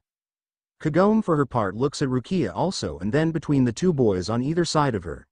With no answers forthcoming, she gives up on it and continues eating her lunch. School ended with no more oddities, and Kagome found herself being escorted home by not just Ichigo but Uryu as well. She continues to look between the two all the way to Urahara before snapping at them as they had both been hovering very near to her. "Alright. What is the deal with you two all of a sudden?" She had spun on her heel to face them and was now giving them a look that told them she was not up for any games. The look on their faces was that of a deer caught in the headlights, as both tried to think of a way to get out of this without her hurting them. "Kurosaki." Both boys thanked whatever god had led to the interruption before turning to see who exactly it was. Kagome looked at the two new arrivals with a questioning look. The one who had spoken was a younger boy, appearing about 13. He has white hair that is a bit messy and spiky with a small tuft that comes down in front of his face. His icy blue eyes are focused on Ichigo with a slight glare. Behind the boy is a buxom strawberry blonde whose hair feathers wave from her face while falling in soft curls around her shoulders and down her back. Her eyes lock onto Kagome's as they mutually look over one another, and gray meets sapphire. While Kagome was looking over the new arrivals, Ichigo had gone a bit pale. It was one thing to get Renji and Rukia to keep a secret, but his experience with the height-challenged and icy captain was that he wasn't the type to keep this kind of secret. Quickly covering up his slight panic at the icy captain's appearance, he bites back. "Hey, Tushiro. What are you doing here?" Hitsugaya narrows his eyes, having seen the brief panic on Ichigo's face. "I'm here to investigate the recent hollow activity, including the incident with the Manos Grande that showed up a little over a week ago." He continues to study Ichigo, catching a glimpse of the black-haired girl standing slightly behind him and the Quincy. The way that the two moved to block her from his view caused him to shift his focus to her fully, and he takes in not only her appearance but the large amounts of reiki coming off the girl. It was enough to nearly dwarf Ichigo's own. His eyes widen at the realization that the girl was the one attracting the larger number of hollows and possibly the Manos Grande. "Why didn't Arabai report that there was a girl with more reiki than you, Kurosaki?" Kagome watched the white-haired boy curiously as his expression changed and settled on her. At his assessment of her reiki output, she got a bit scared, but steeled herself before it could show. She looked to Ichigo with concern. She may not have understood fully what was going on, but she had a feeling that he was in trouble, and it was because of her. "We asked that he not burden Sarate with it. She is getting training on how to control her reiki already, and we were just about to drop her off at Urahara's for that training." Ichigo seemed to relax at Uryu's quick thinking, but Kagome just seemed to get angry at the two boys standing in front of her as she put together that the white-haired boy was another Shinigami, and by that train of thought, the woman behind him was probably one as well. All four of them focused their attention on the petite girl that was suddenly radiating an angry aura that had crossed into the visible spectrum, even for those unable to sense reiki. With a huff she turns and storms down the street and into Urahara, slamming the door in her wake.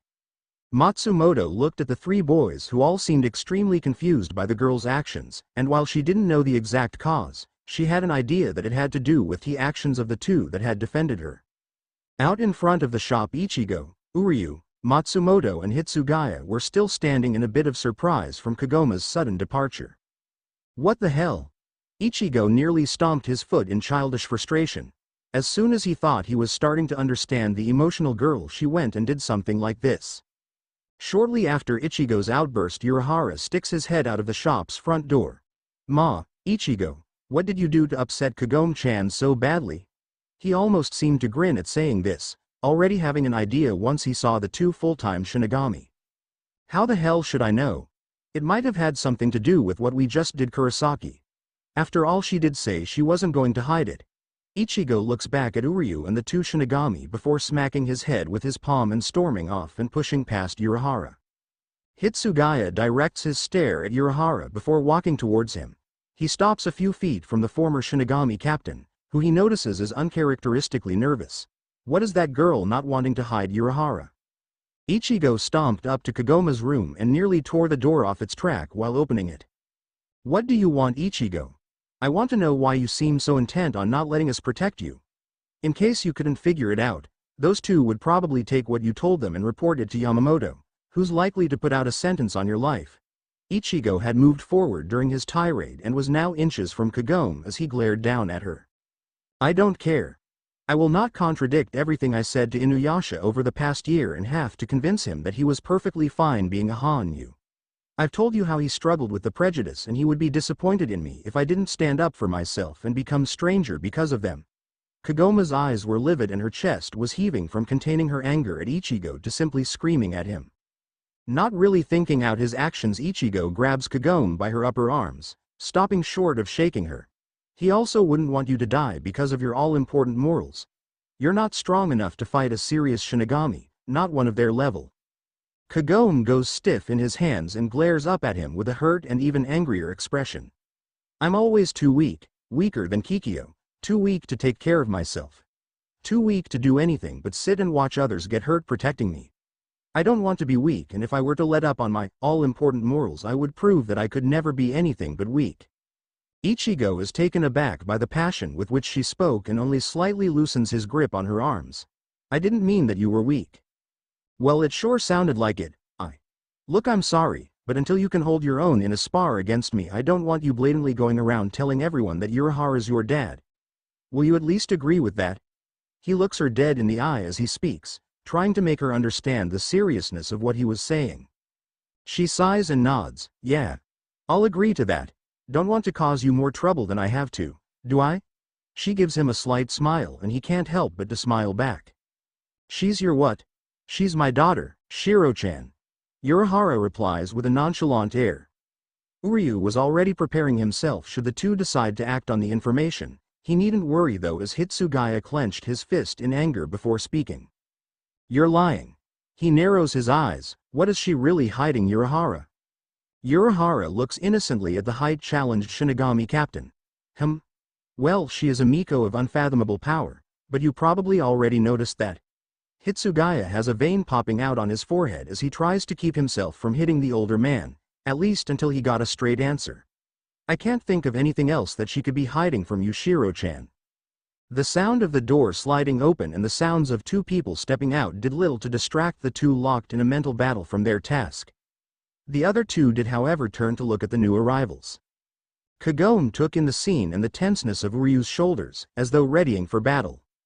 She gives a sigh of frustration. Did he tell them? Uryu nods and Hitsugaya and Urahara shift their attention to the young woman standing in front of Ichigo. Sorry, Ichigo. Looks like we weren't fast enough. She didn't sound too upset, and this caused Ichigo to groan slightly. Kagome walks up to Hitsugaya, Ichigo having told her his and his companion's ranks within the Gode 13. She places her hands on her hips and bends slightly to get eye to eye with the boy captain. If you have a problem with him being my dad or me being his daughter, don't think I'll let you scare me into hiding or giving up. I can't take back that, but I can probably make your life unpleasant if you do anything to cause trouble. Not one to be intimidated, he bites back, and how do you expect to do that? She smirks and sends a small thread of her power towards him, brushing his cheek with it. It had taken her several weeks under Miroku's coaching to be able to manipulate her aura as such. Her training with Ichigo and her father had increased upon that foundation enough that she could manipulate her powers in this way. Hitsugaya immediately let out a hiss at the light touch of her power and jumped back, holding his cheek. Taking his hand away after a moment, a thin burn line is visible on his cheek. I warned you about her being a Miko, Shiro-chan. Hitsugaya just glared at the smug man as he reassessed the girl's abilities. In a dark room, deep in the 12th Division offices, a figure stirred. Gray eyes opened and looked about the dark room with a hard edge. The figure shifted and a light was lit, revealing a dark-haired female dressed in the traditional robes of a Shinigami. She stood from where she was seated and grabbed a white ribbon from a chest of drawers against the wall near her. Tugging her hair back, the young woman tied it into a Hitsugaya glared across the room at the young woman that was chatting merrily with his captain. He also noticed that Uryu and Ichigo were sitting strategically to stop him should he try anything. Hitsugaya also caught the glares sent at Urahara by Ichigo. He knew he couldn't say anything to Sarate or Ichigo would rage war on it once again, as he had when Rukia had been taken and sentenced. Not that he was going to share this decision with any of those there. Another thing that gained Hitsugaya's ire was the burn he had received on his cheek from the young Miko. It had been healed quickly by a pulse from the girl. It also made him wonder at the ease with which she could heal in comparison to harming others. Standing, he turned to leave. Matsumoto, we'll be staying here for a while as instructed. We will report in at 1-week intervals to inform Sarate of the happenings here in Karakura. The buxom lieutenant watched her captain leave in surprise. Looks like he's going to buy you some time with Sarate, Kagome-chan. She smiled at the young woman. He must be curious to see what you'll be able to achieve. She pauses and looks up, a finger on her chin, or he just does not want to make Ichigo mad. She grins at Ichigo and looks back at Kagome. We should go shopping tomorrow. Kagome couldn't help but smile at the cheerful woman and agreed that they would go shopping when Kagome got out of school the following day. It was late afternoon of the following day and Kagome was meeting Matsumoto at the school gates after her club meeting concluded. She hurried up to the older woman with a smile and a wave and the two headed for the shopping district, intent on having a good time and doing some long-awaited shopping, in the case of Matsumoto. The older woman still had the image of her captain steaming at her in her mind from when she had told him what she was doing. He couldn't argue with her about it though. She had mentioned that by being near Kagome she could better keep an eye on her and defeat hollows that came after her, faster. He was still upset that she was taking advantage of the situation to go shopping. It had taken her a while to get out of Sarate and Rukongai without letting her captain, or any other Shinigami, know of her departure. But her caution was well rewarded as the dark-haired Shinigami made her way over across the modern city in search of her quarry. Looking at her, one that knew of Shinigami would have found her strange as she carried no Zanpakuto, though she was not unarmed. Over her shoulder was slung a quiver of arrows and in her hand she held a bow. Neither was particularly interesting aside from who was carrying them. She stopped on a roof and looked down to the street where a crowd of people were going about shopping and going over the goods of others. A head of long black hair being pulled gently along by one of strawberry blonde caught her eye and she continued to watch them, keeping her reiki in check so as to go unnoticed. She followed the two for the remainder of the afternoon, and as the evening began to creep in followed them out of the crowds and gave a single pulse of her aura from a remote area of a park to gain the attention of one or both. The two women shopped until the shops began to close for the night.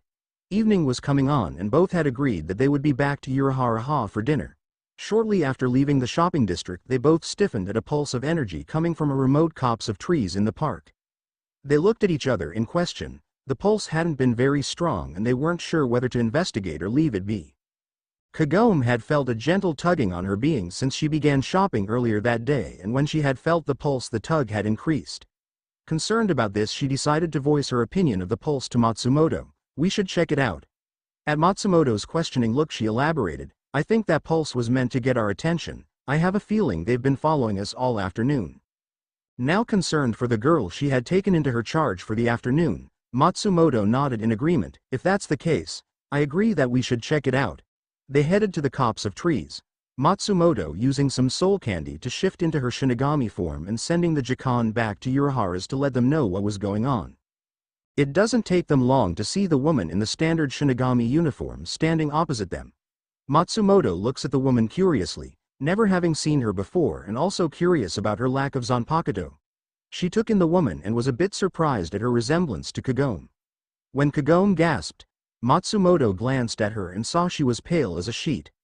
Her gaze then shifted back to the woman across from them. It's been a long time, Kagome. She spoke softly as she directed her attention to the youngest of the women. Kikyo. The Shinigami woman nods. How? I thought you didn't you?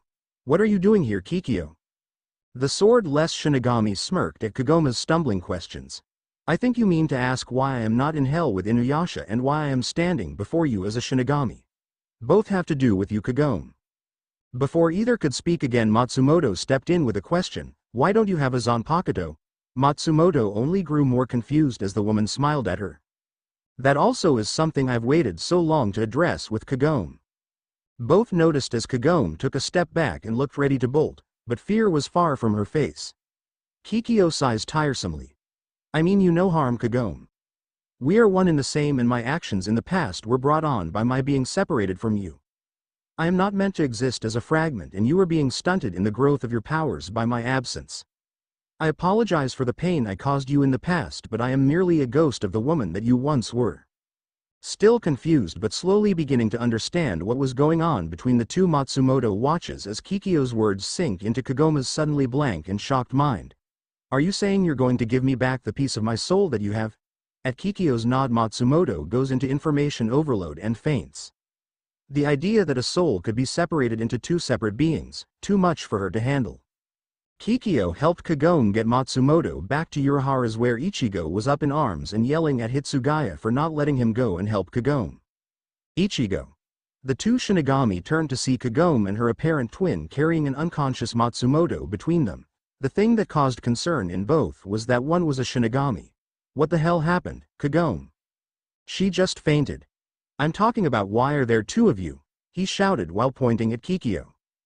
Kikyo looked a bit upset at being mistaken for her younger counterpart. I now understand how you felt whenever Inuyasha would compare you to me, Kagome. Ichigo got cross-eyed as he tried to figure out the woman's words. I am Kikyo, an acquaintance of Kagome's.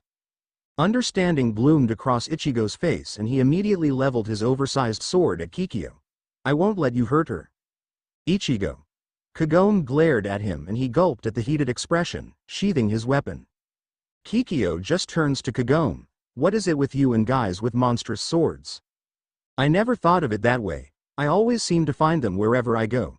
She shrugs and continues to carry Matsumoto into the shop as Ichigo stares after them. See, she's perfectly safe. Ichigo glares at the smug, diminutive captain. As Kagome and Kikyo got Matsumoto settled into her room, Urahara looks in on them, having heard the commotion out front. Kagome doesn't even look at him as she speaks. Dad, we're going to need your help. This is Kikyo. Meet you in the training area. Should I get Ichigo-san? If you want. Curious as to what exactly his daughter had planned, he hurried to get Ichigo and Hitsugaya with a mischievous grin. Reuniting in the underground training facility, Kikyo appears impressed, before Hitsugaya slings a few questions her way. What division are you in?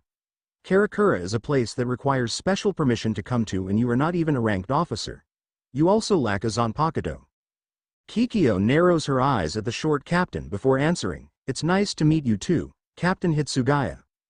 I have been enjoying the hospitality of the 12th Division and its captain. Those that knew of Mayuri's tendencies for experimentation had their eyes pop out at this. And the reason for my lack of Zanpakuto is the same as Kagome's reason for her lack of control and, should she ever undergo the training to do so, Kagome's own lack of a Zanpakuto. They all looked at her curiously. Ma, everyone should be able to create a Zanpakuto if they have enough Reiki, and you both of you have plenty.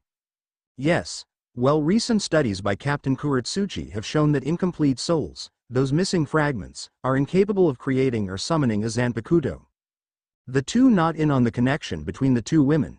An Kagome never told her mother about Kikyo. Looked at them before Kagome continued.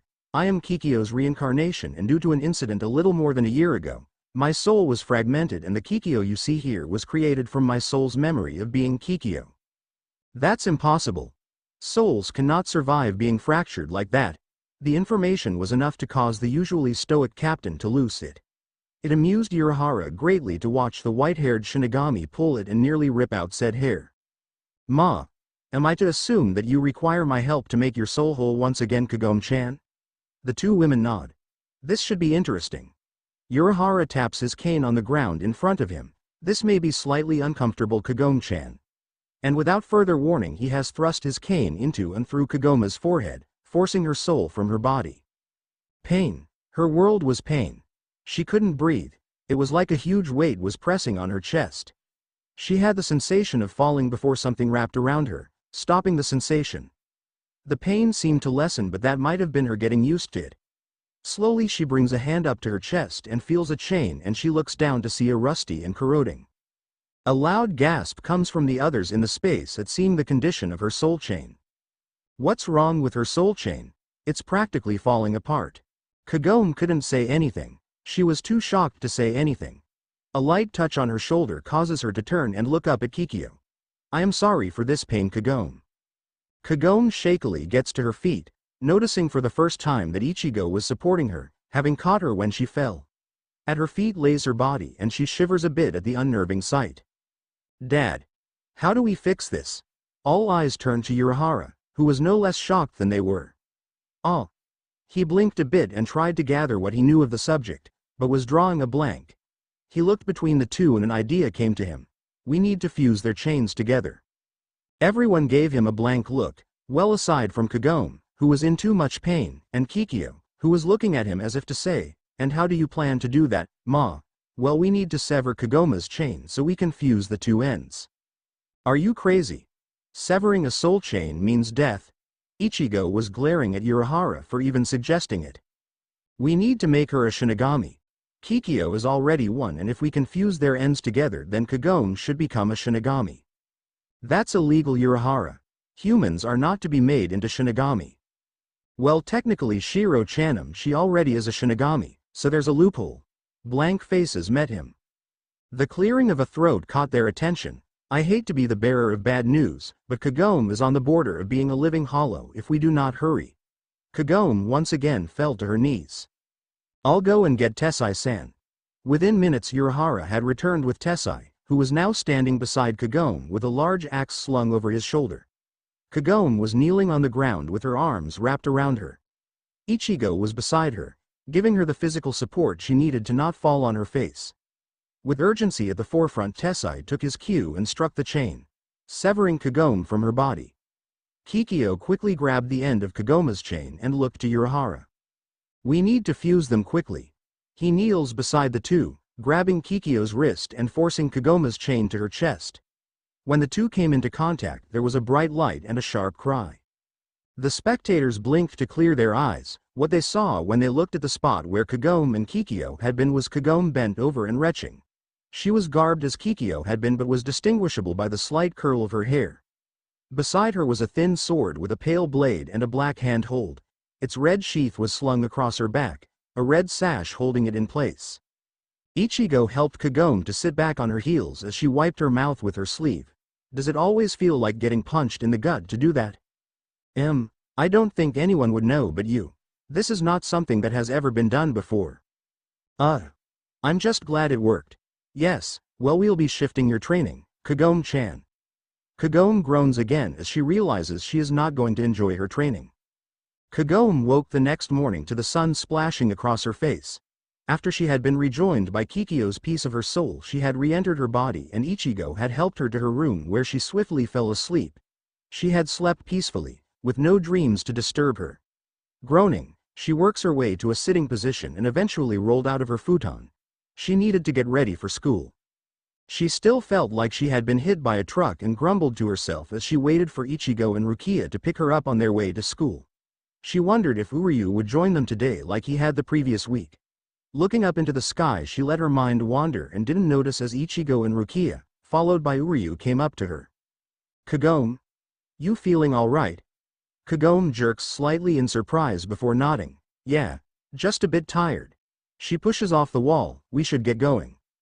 She doesn't smile, but she didn't seem sad, just contemplative. Uryu pushed his glasses up his nose before stopping Kagome. Kagome, your Reiki is different. How?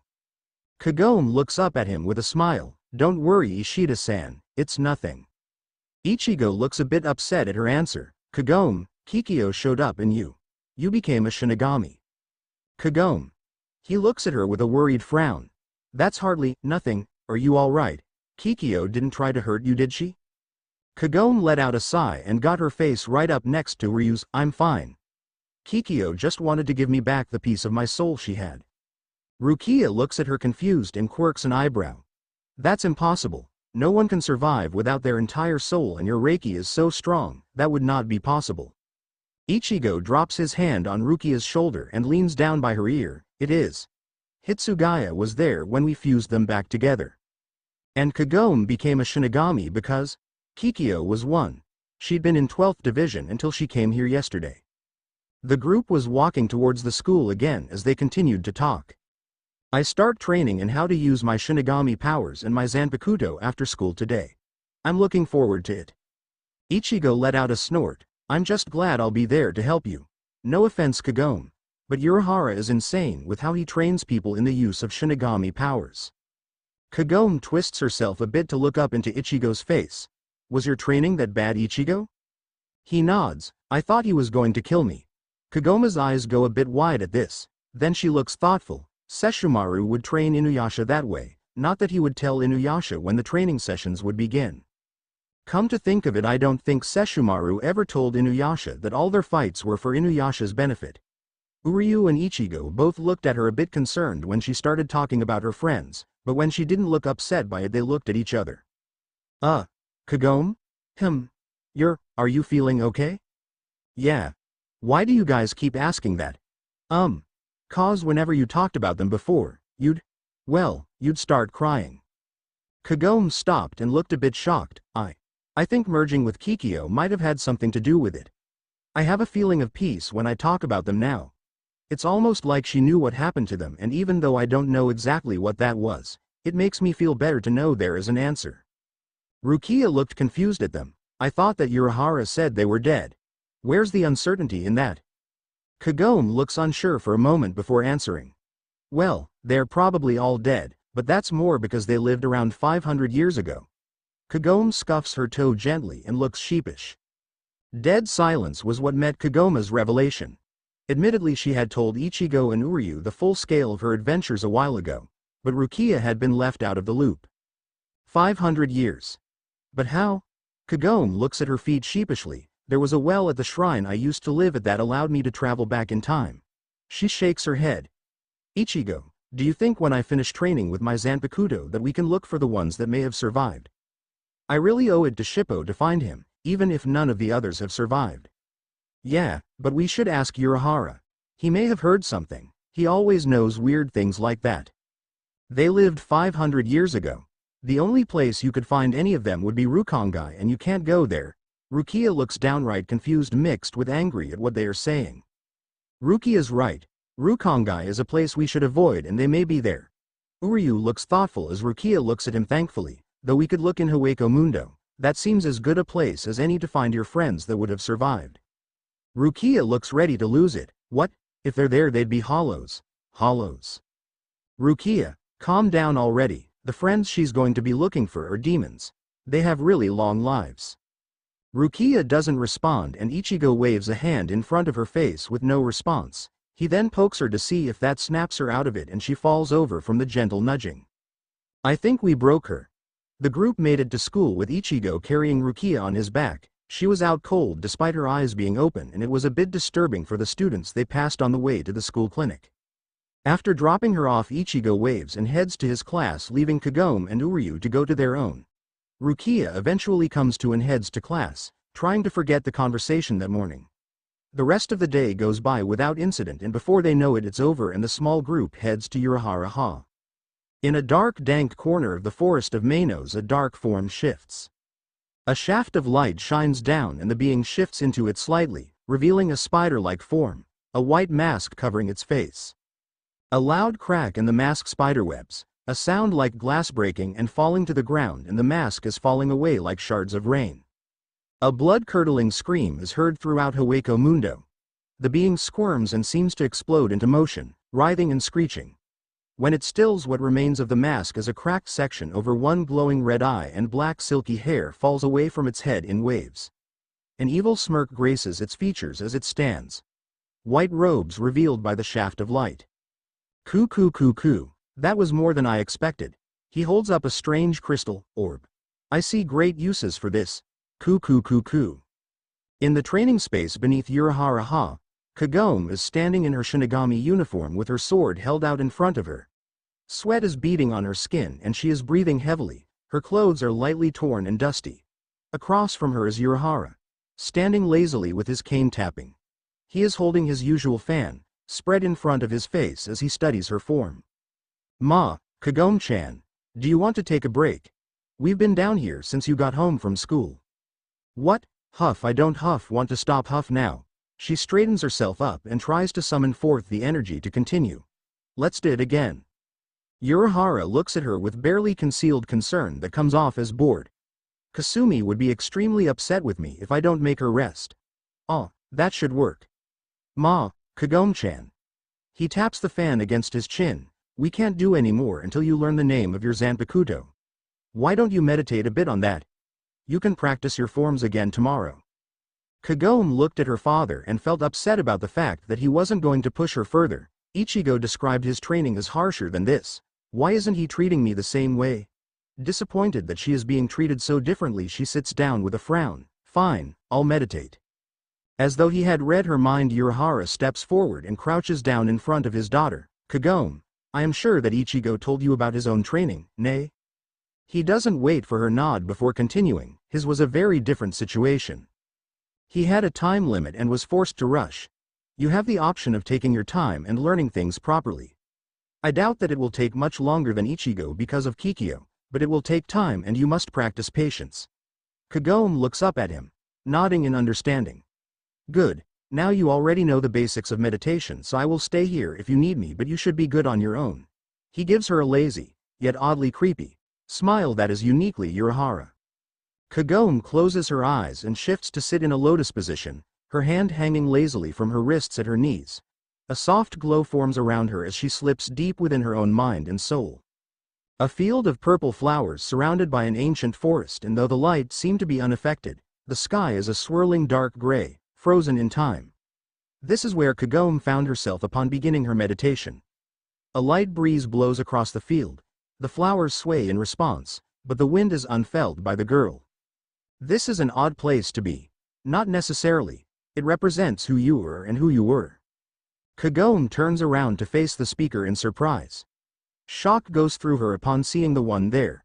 It was a white-haired woman with lavender-pink eyes.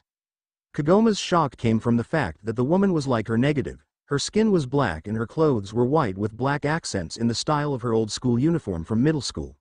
Surprised? And before you ask, I am not Kikyo. She is represented by the numerous flowers you see here. They're Kikyo flowers. Who? I am a part of you, but not in the same way that Kikyo was. I think you know who I am though, don't you? You're my Zanpakuto? The woman nods. That I am. And you are here to learn about me and yourself. Nay? She smiles at Kagome. Are you ready though? Are you ready to move beyond where you are now, always depending on others, always being the one needing protection? Are you ready to be on your own? After all, no one else needs to be protected? What? The woman smirks. Shall we find out then, just how ready you are for me? Within the space that was Kagome's mind, the girl was breathing heavily while glaring at her negative, who was smirking and looked extremely pleased with herself. Come on, Kagome. I know you can do better than that. Unless I'm wrong and you really are as weak as everyone says you are. I guess you will always need to be protected, what with not being able to protect yourself. Kagome's glare hardened, but she said nothing as her breathing began to even out. What was the point to all of this? The point, my dear little friend, is that you're not ready, and I doubt you ever will be.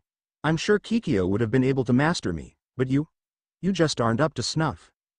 Kagome wanted nothing more at this point than to wipe that arrogant smirk off the negative's face. Would you quit with the mind-reading stuff already? It's annoying.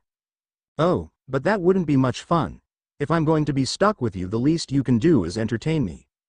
That seemed to be the last straw for Kagome as she charged at the smirking negative of herself, tried to use the training she had been getting for the past week. Her blow didn't land and she ended up tumbling forward with a gentle hit to her back from the negative. Really, you act more like him than you realize, don't you? Running in half-cocked and making a fool of yourself. Why don't you just admit that you will never be able to fend for yourself? That you will always need someone there to keep you safe? No, I will not. I can get better. I will protect myself and my friends. I can do this. Then why can't you hear my name? Kagome blinks and looks at the negative in confusion. What was this all about? You can't hear my name, and until you can, you will always rely on others to bail you out. Now, what is my name? Kagome stands up slowly and looks at the negative of herself and relaxes. She sees now that whenever she had not been speaking, her lips continued to move, but she could hear nothing from her. There was a faint sound now that she had calmed down, and she let herself slip back to the ground and calm herself further. The key, she now realized, was not letting her emotions control her actions. It was counterproductive and prevented her from hearing the subtle voice now whispered to her. She sat there and let herself come to peace with her own mind, and the whisper became louder, though still muffled. Ku. I. Mino. Un. Hin. Kagome furrows her brow and listens more carefully. Kur. Yam. Nojin. Hin. Kurayami no Hunshin. Kurayami no Hunshin? Darkness of purity. That's your name? The negative smiles and nods. You heard. You should go now though. You need to rest before we continue beyond that. You start the real training tomorrow. The glow around Kagome and Kurayami no Hunshin faded to nothing, and Kagome slowly opened her eyes to see her father sitting across from her, looking to all the world like he was asleep. Sighing in exasperation, she stands up and grabs her Zanpakuto before nudging him with it. He looks up at her lazily. Ma, finished already?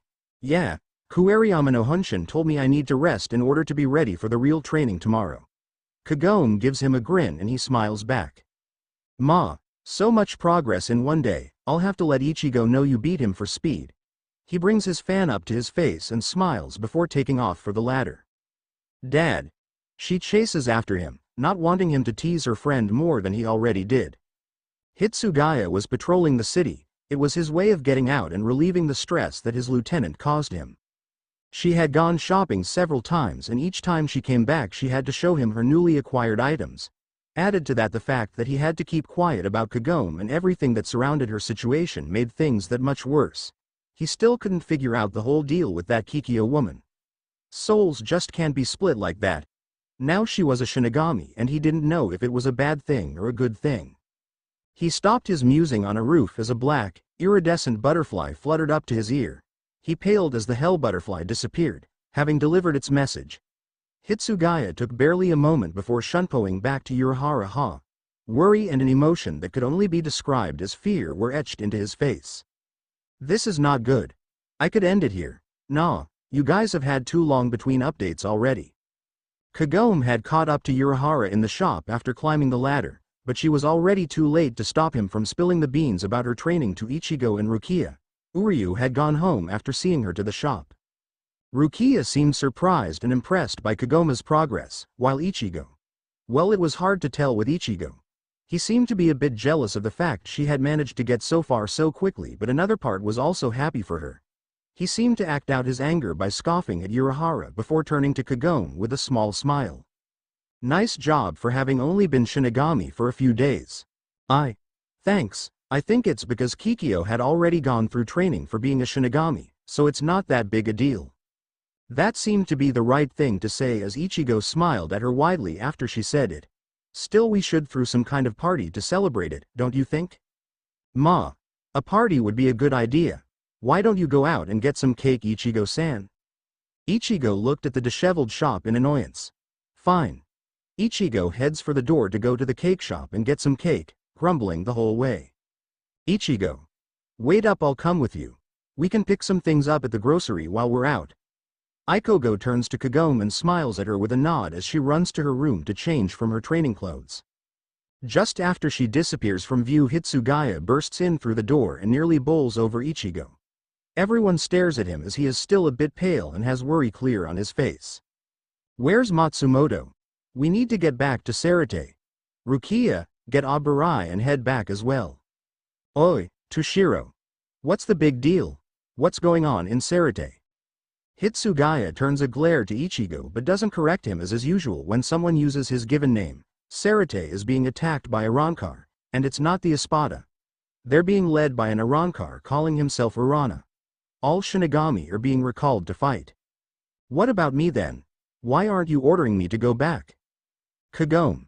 Someone needs to stay here and watch her back. Ma, Shiro-chan, it's almost as though you're worried about her being here all alone. Ichigo wasn't on the recall list for Karakura. What's going on? I heard shouting. Kagome had come back after changing and was now looking around at all the serious faces in the room. What's wrong? Ichigo looked around, undecided as to what to do.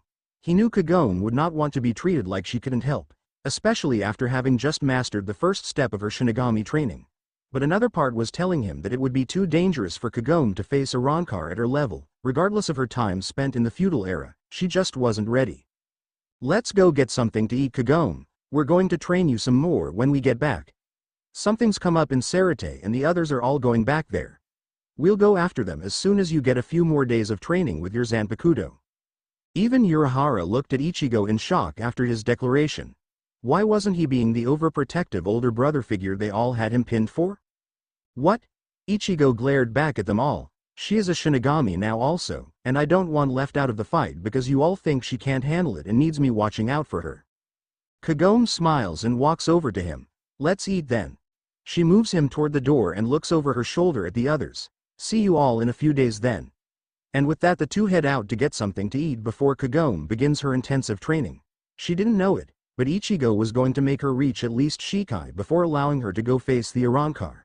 He knew how serious this fight could be if Sarate was recalling all its Shinigami to fight off the attack. Kagome was walking alongside Ichigo as they headed back to Urahara after having eaten at a local beef bowl restaurant. Both were smiling. While Kagome was smiling, Ichigo just looked as he usually does, though with a slightly lighter air about him. Thank you. Ichigo looked at the girl next to him in confusion. For not treating me like I can't take care of myself. Well, at least not thinking that I could never do it. It means a lot to me that you feel so confident that I can train and be able to help.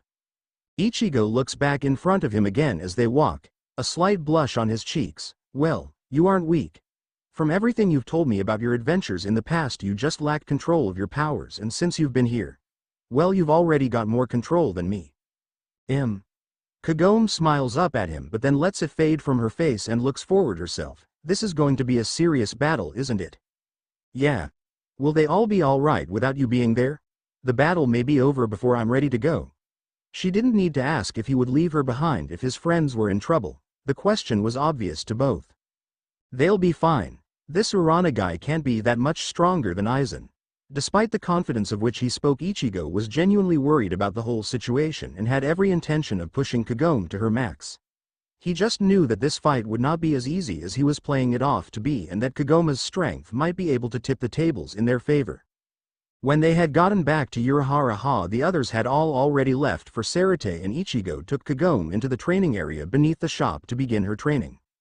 It was fierce, and if one watched that hadn't known it was training, they would have thought the two were hated enemies. The two only stopped for the night when Urahara, who had been watching the two to make sure they didn't hurt each other, stepped between them and forced them to stop. They skipped school to train and only stopped when one collapsed from exhaustion, usually Kagome, or Ururu called them for a meal. This training continued for a week, while both worried and tried to do their best for the friends that had gone on ahead. Eventually Kagome managed to achieve Bankai, even if she couldn't control it well enough to fight an opponent's Bankai. With that goal achieved, they made preparations to head to Sarate, hoping that they were not too late. Urana smiled to himself from above Sarate as the Hollows and Manos Grande he had recruited beat at the walls, causing them to crumble and fall to their numbers. He had always been a charismatic being, able to get others to fight and die for him regardless of the odds they faced, but the fact that this Sarate was falling so easily at their hands had boosted their morale beyond what he could inspire. His smile took on an evil gleam as the first wave of Shinigami fell under his minions' feet. It was then that he noticed the small group of white-coated Shinigami accompanied by several other Shinigami that had white armbands emerge from the central part of Sarate. He knew who these were and watched as the cannon fodder fell to their Zanpakuto. Despite this apparent lose, Urana only smiled larger as he studied how each captain, lieutenant and seated officer fought the horde invading their haven. After the Hollows had been beaten back, he frowned, disappointed that none of the captains had used Bankai. He looked down at the Shinigami running about in chaos as the relief squad hurried about to aid those injured in the fighting. He allowed his Ritsu to be loose so that those below would know that he was there.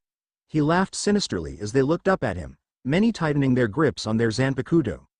Ku. Shinigami of Sarate, this was only the beginning. Your reign of Soul Society is coming to an end. Ku. He then vanished, the sinister laughter hanging in the air. It was later reported by the 2nd Division that the attack had been led by an Arrancar that had gotten his hands onto the Hogyoku and was recruiting Hollows to take over Sarate. The order was then sent out to recall all those Shinigami in the real world to return to Sarate, leaving only a very few Shinigami to continue their duties. When the group from Karakura arrived, the Shinigami of the group immediately went to Sarate while the others stayed in Rukongai at Kukaku's, after they found it, of course. Attacks continued for the remainder of the week, though none as severe as the first, keeping the Shinigami and Karakura natives busy with fighting them off. No one could figure out Urana's plan or why he was fighting the way he was. It seemed he was simply trying to wear down Sarate's forces. It wasn't until the end of the week that the 2nd Division reported that while larger attacks drew the attention of Sarate's forces, smaller groups of hollows were attacking Rukongai and spiriting away with human souls that had higher levels of Ritsu. This report caused many of the captains, lieutenants and seated officers to become unsettled. Things were not looking good for Sarate. X. Are you ready? Hi. The dark head nodded and looked up at her companion as the two stood in front of the gate that leads to Soul Society. He looks down at her with a crooked smile, then lets go. He takes her hand and leads her through the gate, both aware that what lies beyond was likely a battlefield. Yamamoto Sutaichio looked over the captains of the 13 protection divisions. This captain's meeting had been called when it became apparent that no progress would be made fighting this enemy as they had been. He did not doubt their ability to defeat the enemy, but this Arankar that was attacking was using tactics that none of them had experience fighting. Even the Bunto had not been this random in their attacks, and now they were learning that those living in Rukongai were being targeted as well. Sutaichio began Soifun, but was stopped when he shook his head. Soifun, we cannot afford to spread ourselves so thinly. With each attack we lose more capable Shinigami, and the 4th Division is already overworked and having to use their own barracks to expand the hospital. Hitsugaya, I know that you brought substitute Shinigami Kurisaki's friends with you when you returned. They have been attempting to fight off this enemy alongside us, but there has been no sign of Kurosaki. Many of the captains turned to look at the younger captain questioningly, though Zaraki Kenpachi seemed disgruntled by this new information. Oi, why didn't Ichigo come? He isn't afraid to fight with this Urana fellow, is he? Teme, I'm disappointed. Ichigo will come, Sutaichio. He is training. Training? He could train here though. Kurosaki has shown himself to be a powerful ally, and at this time it would be beneficial to us for him to be here. Yukataki, send Kuchiki Rukia to bring Ichigo here. Hi, Sutaichio. As they are about to leave, the alarm sounds signaling that another attack has begun.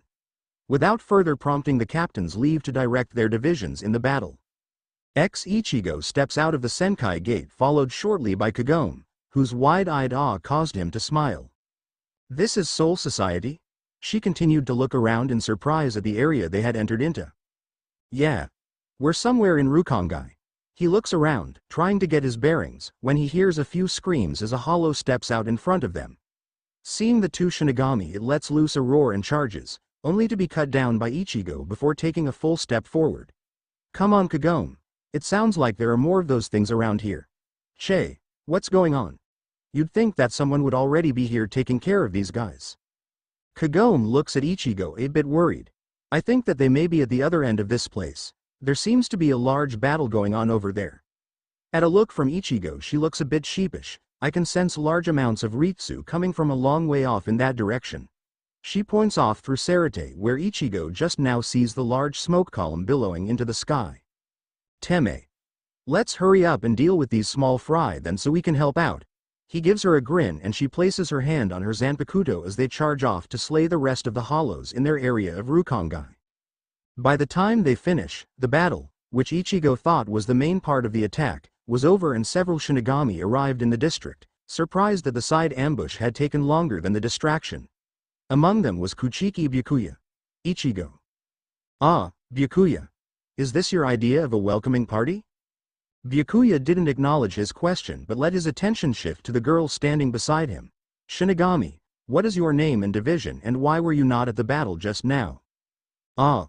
Leave her alone, Byakuya. She's not in any of the divisions, so back off. Ichigo lazy hefted his Zanpakuto onto his shoulder in his usual ready stance. Byakuya's eyes narrowed just noticeably. Yamamoto Sutaichi will want to see you. He then turns and walks towards Sarate without another word. Come on, Kagome, let's follow him. Ichigo watches after Byakuya with hardened eyes as Kagome looks up at him, a bit concerned. All right. Anyo, stay close to me, okay, Kagome? She hesitates a bit, having been upset by what was implied by that request, but the seriousness in Ichigo's eyes led her to nod in acquiescence. Hi. She had also felt the strength of Byakuya's Ritsu and knew that he was stronger than she was. If Ichigo saw him as a threat, it was best to stay close to her friend. The captains were once again gathered for a captain's meeting, each wondering at the reason and why Byakuya was late, an oddity in itself. Both questions were answered when the doors opened to reveal Byakuya with Ichigo behind him as he walked in. With the earlier questions answered by their arrival, the arrival of the slip of the girl that seemed to be hugging to Ichigo's side brought about new questions in most. Hitsugaya meanwhile had nearly had a heart attack at Kagome's arrival, but covered it up by glaring at Ichigo. Substitute Shinigami Kurosaki, thank you for coming, and thank you Byakuya for bringing him. Byakuya nods in acceptance. Ah. Yamamoto-ji. Ichigo seemed a bit confused by the presence of all the captains and why he was there. Before anything further could be said, Kuratsuchi steps forward looking a bit irate at the young woman. Kikyo. What are you doing out of the barracks? Confused looks are passed between many of the captains, though Kyoraka had pulled down his hat with a smirk at her arrival. I'm not Kikyo. Kagome steps away from Ichigo's side and puts her hands on her hips in indignation, much as she does each time someone mistakes her for the dead Miko. My name's Kagome. Kagome. Ah, Kagome-chan. You never change, nay? Many pairs of confused eyes turned to Kyoraku as he smugly lifted the brim of his straw hat to grin at Kagome. Before anyone could even blink, Kagome had tackled the 8th Division captain in a fierce hug. Moroku. Nay, Kagome-chan. Do mind my asking why you are here though, as a Shinigami no less? Before he could get an answer to his question, though, her expression went from one of happiness to anger as she slapped him and huffed back to Ichigo, grumbling about lecherous monks with wandering hands. Itai, you're stronger than I remember, Kagome-chan. And you're the same lecherous monk you were when you were alive. They all seemed to blink at the interaction between the two before Kuratsuchi brought up the question most forward in his mind. Nay, why do you look like my test subject, Kikyo? Kagome seems to think for a moment before sighing. Kikyo was my past incarnation. The fact that I was alive and she was here was the reason she could not produce a Zanpakuto. Silence reigned for a moment while those unaware of this information processed it. So Kikyo has been in the 12th Division Research Complex since she took Inuyasha to hell then? It seems that way. How is it possible for a soul to be split in such a manner? This came from Kuratsuchi, who had never noticed the fractured nature of Kikyo's being. I'm more concerned with how this girl could still exist in the real world given all we've heard just now, Hana commented. Hitsugaya Taichio. Why is it this girl was not reported while you were in the real world? The fact that she is accompanying Kurosaki means you were aware of her existence and training. Looking chastised, Hitsugaya looks ready to respond when Ichigo interrupts him. Is this really as important as this Urana guy that's been attacking? I must agree with Ichigo. Besides, if Hitsugaya had reported her, we might have had a situation similar to the one with Kuchiki Rukia. Kyoraka interjected to get things back on topic. Kyoraka is right. Kurosaki, we will discuss this further after Urana has been dealt with. I wish to send you and your friends with a force of captains and lieutenants to find Urana and stop his forces from growing. Ichigo grins at the idea of going out and fighting as he was being asked to do. Sure thing, I want Kagome to come with us too. After Ichigo had declared Kagome would be coming with him on the mission, Hitsugaya had objected, but the glare from Kagome and a laugh from Kyoraka ended all other objections. Yamamoto also took the time to assign the group that would go with Ichigo's group, which consisted of Hitsugaya and his lieutenant, Kuchiki Byakuya, Kuchiki Rukia, and Abarai Renji. Zaraki didn't like the idea of being left out and insisted that he go with them. With the group decided, the meeting ended and Ichigo left for Kukaku's place to see his friends and inform them of their mission. Nay, Ichigo. What is it, Kagome? Are you sure I should go? I mean, I could feel how strong they all were in there, and yet you told them I'd be going with you. Ichigo looks back at Kagome, who had stopped, and then up towards the sky. I know you have experience, Kagome. You told me about your time fighting that Naraku guy, and after the training you went through this week you have the strength to fight with us.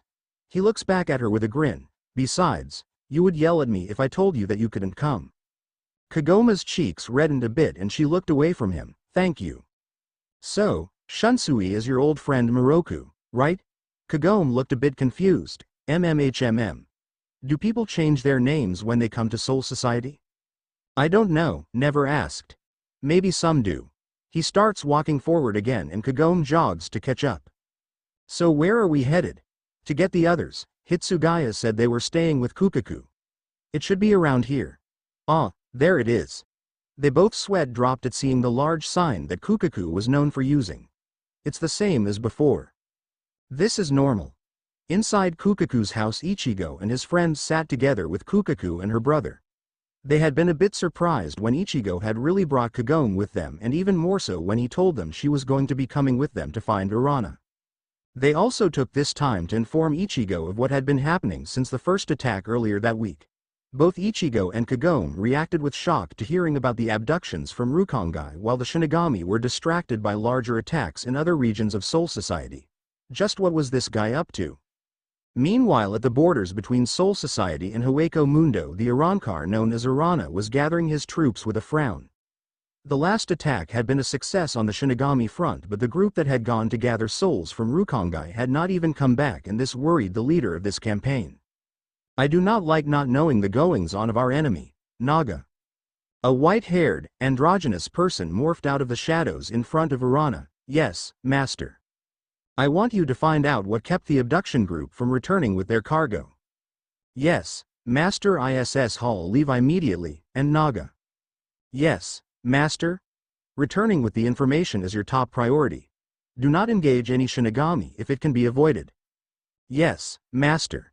The person disappears back into the shadows. The group that was going to be sent to find Urana gathered at the west gate of Sarate. It consisted of Ichigo, Kagome, Chad, Ishida, Inoue, Rukia, Renji, Byakuya, Hitsugaya, Matsumoto, Kenpachi and Yachiru. This is a rather large group to send on a mission like this. Yeah, but this is one time where I have to agree that being precautious might be a good idea. Crickets chirped as those that knew Ichigo for his hard-headedness and lack of precaution openly gaped at him. What? I'm not allowed to think ahead. He looks around offended at his friends and hefts his Zanpakuto with a scowl. Che, we don't know much about this guy or how many other Arankar have joined him, if any. I do think about things like that when I go into a fight, and this is one with a lot of unknowns. Ichigo, we should probably go. Kagome was looking around them a bit concerned. Something wasn't right, and it didn't seem that anyone else had noticed. What is it, Kagome? All eyes turned to Kagome as she fidgeted under their gazes. Ah, it's just, none of you can sense that presence. Rukia looked at her curiously. What do you mean, Kagome? There's nothing around here to worry about. Ah, well. She looks up from studying her feet and looks around worriedly. It's gone. She glances around again before bolting off down one of the streets. Oi, Kagome. Kagome. Ichigo uses Shunpo to catch up to her and grabs her shoulders. The two were just out of sight of the others, who were hurrying to catch up. Kagome. She locks eyes with him. Gomen Ichigo. I shouldn't have just run off like that. She looks off to the side and down. Ichigo takes his hands off her shoulders just as the others catch up to them. Well, why'd you run off like that in the first place? She twists her foot into the dirt a bit. Well, what I sensed. It was probably nothing, but it felt like someone I was familiar with. The energy, it wasn't like everything else, but it was something I knew. Ichigo looks at her with concern while Rukia steps forward. Let's go. It was probably nothing. Second Division's intelligence says that Urana is probably somewhere on the borders of Hueco Mundo and Soul Society. We should start our search there. At the round of nods they all started off, Ichigo and Kagome trailing behind, Kagome looking troubled. The large group had just entered Hueco Mundo and begun their search. They all were on edge, but each noticed that Kagome seemed the most uncomfortable of them all. Ken-chan. What's wrong with Pink-chan? Yachiru had been riding on Kenpachi's back and shoulder as she usually does. Pink-chan? Kenpachi looks at Yachiru confused. Yeah, that girl that Orangehead brought. She looks really scared. Yachiru pointed at Kagome, who was too busy looking around stressfully to notice. She is probably just tense because of all the strong hollows that can be sensed. Oi, Ichigo. Why are we bringing the little rookie with us?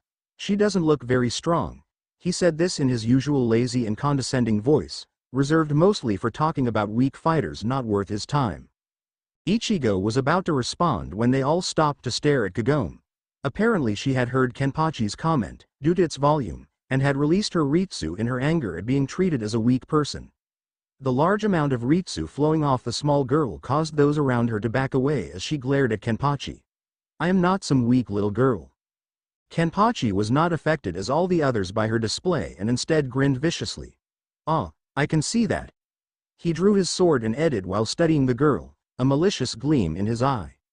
"Oi, knock it off." Ichigo stepped between the two, looking between them sharply. "We aren't out here to fight each other." This was directed at Kenpachi. He then turns to Kagome, his face softening slightly. "Kagome, why are you so tense?" Kagome relaxes a bit and lets up on her Ritsu. "I don't know. This place feels weird." She shudders a bit and Ichigo steps closer to her. "The feel of this place makes my skin crawl, like we're being watched." Ichigo places a hand on her shoulder and looks her in the eye. "It's all right, that's just cause of all the hollows around here. You'll get used to it." Kagome relaxes a bit more and nods and Ichigo gets the rest to start moving again. Byakuya had watched the entire exchange calmly. It was obvious to him that the girl had battle experience and that she was unsettled by the atmosphere of Hueco Mundo only added to this fact. He studied her. She was a mystery to him and one that could prove to be dangerous if not understood. She had known a captain during his living life and was still alive herself. She was fearless, from what he had seen, and had even had her soul split for a time. It was this last fact that he took care to make careful note of. It was strange to have a soul damaged in such a physical matter within Soul Society, let alone to have a human that could survive having half their soul separated from them for any length of time. Yes, the girl was most defiantly a mystery that needed to be solved. While Byakuya was busy thinking over the mystery that was Kagome, Kagome herself had been consumed by her own thoughts. She had eventually gotten used to the feel of Hueco Mundo and that had relaxed her somewhat. To her the strange spiritual pressure of the area had become a background noise to her senses. This is why when she felt a Ritsu that had a slimier feel to it she began to look around for the source. It was getting stronger, but not in the same way it would if they were heading straight for it. It also felt familiar to her, in the same way that she had felt as they were preparing to leave. This was more intense, more direct.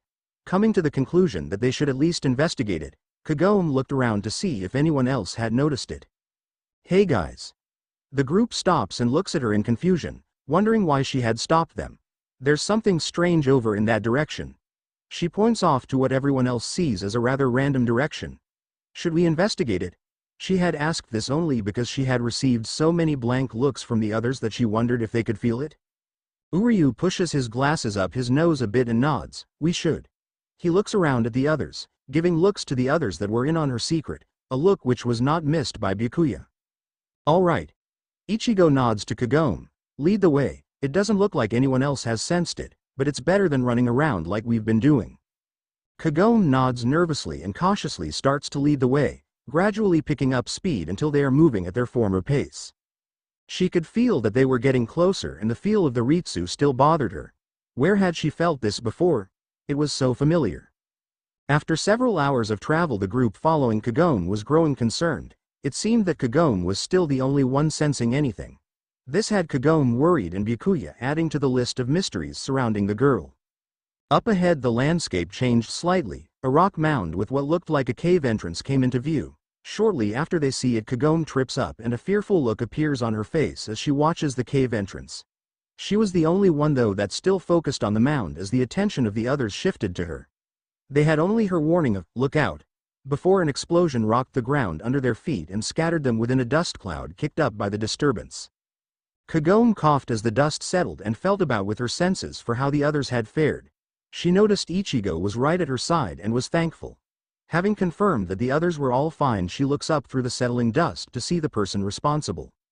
Sitting above them on a white feather was a woman in a red and white kimono, her short hair held back in a bun with another white feather. She looked down on them, tapping her fan against her chin as she watched them recover from her attack. She looked the same as Kagome remembered her save the hole in her shoulder and the broken piece of mask adorning the right side of her face. "Kagura." Kagome whispered the word, ashen with the realization of what this meant. Ichigo heard her name their attacker and looked at her with concern. He held his Zanpakuto in front of him ready to defend Kagome and himself from the attacking Arrancar should it focus an attack on them. It would seem that this one has not ended the lives of any of you. A shame. It would have been better if you had all died in one simple swoop. But my master wishes for you to all die here, and so you will watch as you kill each other. Kagura spoke in her superior tone and swung her fan, and everyone save Kagome became rigid before moving stiffly, their faces strained. Each got to his or her feet and turned to the companion closest to them. For Ichigo it was Kagome. She looked up at him with frightened eyes from where she was still on the ground. She only just managed to dodge his blade as it came down where she had been. Ichigo looked scared for her as he continued to attack, not allowing her the time to get to her feet and defend herself properly. Meanwhile, Kagura was watching the others as she pitted them against one another. She especially enjoyed watching as Orihime seemed to be the only one who only defended, her fairies not heeding Kagura's orders to attack. Kagura. Her attention shifts towards Kagome and Ichigo at having heard her name, curious as to who would know her. What she sees is that Kagome is breathing heavily while dodging Ichigo's sloppy attacks. She has one hand to an injured shoulder, gotten as she paused to shout Kagura's name. The fact that she has not drawn her weapon and is moving fluidly causes Kagura to knit her brows in frustration. She swings her fan once again and the others all stop in their fights, many injured beyond being able to fight properly, and turn to Kagome and Ichigo. Another wave of her fan and they all move towards Kagome. You seem able to resist my power, but it will not help you or your friends. Kagura watches as Kenpachi and Ichigo team up on Kagome, who is barely able to keep up.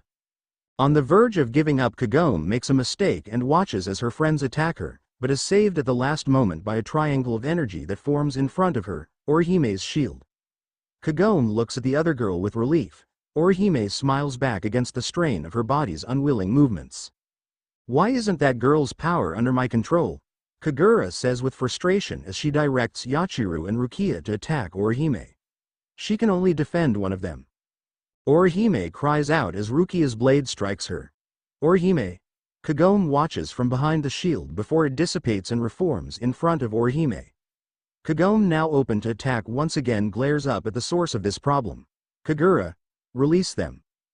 Kagura looks down at the girl in amusement. Why would I do that? This is much more entertaining. She catches Kagome's eyes and startles for a moment. It's not possible. Kagome draws her Zanpakuto and fends off the attacks by those wielding blades before gaining some space and making a leap towards Kagura with her blade held high. Degeki. Kurayami no Hunshin. With her cry, Kagome's Zanpakuto dissolves into a dark pink light that lances towards Kagura. It strikes her and she lets out a scream of anguish, and the power binding her friends is broken. Those that had been injured, which was most of them, collapsed from the strain on their bodies at having fought in such a condition. Ichigo, Chad, who had been originally fighting Orihime, and Kenpachi were the only ones that remained standing to watch as Kagura fell to the ground, charred from Kagome's attack. Kagome landed clumsily between her friends and Kagura, her injured shoulder bleeding more heavily than before. Where is he? Where is that bastard Kagura? What is he after this time? Those that were standing watched as Kagome interrogated their attacker, confused by her words. They grow even more confused when Kagura begins to chuckle. Her chuckles quickly become coughs as she splatters blood on the ground. He will certainly be surprised to see you, Miko. You above all others are probably the one he fears facing the most. She coughs again and lies down, her end near. You killed him once, Miko. You can do it again. You are stronger now than then.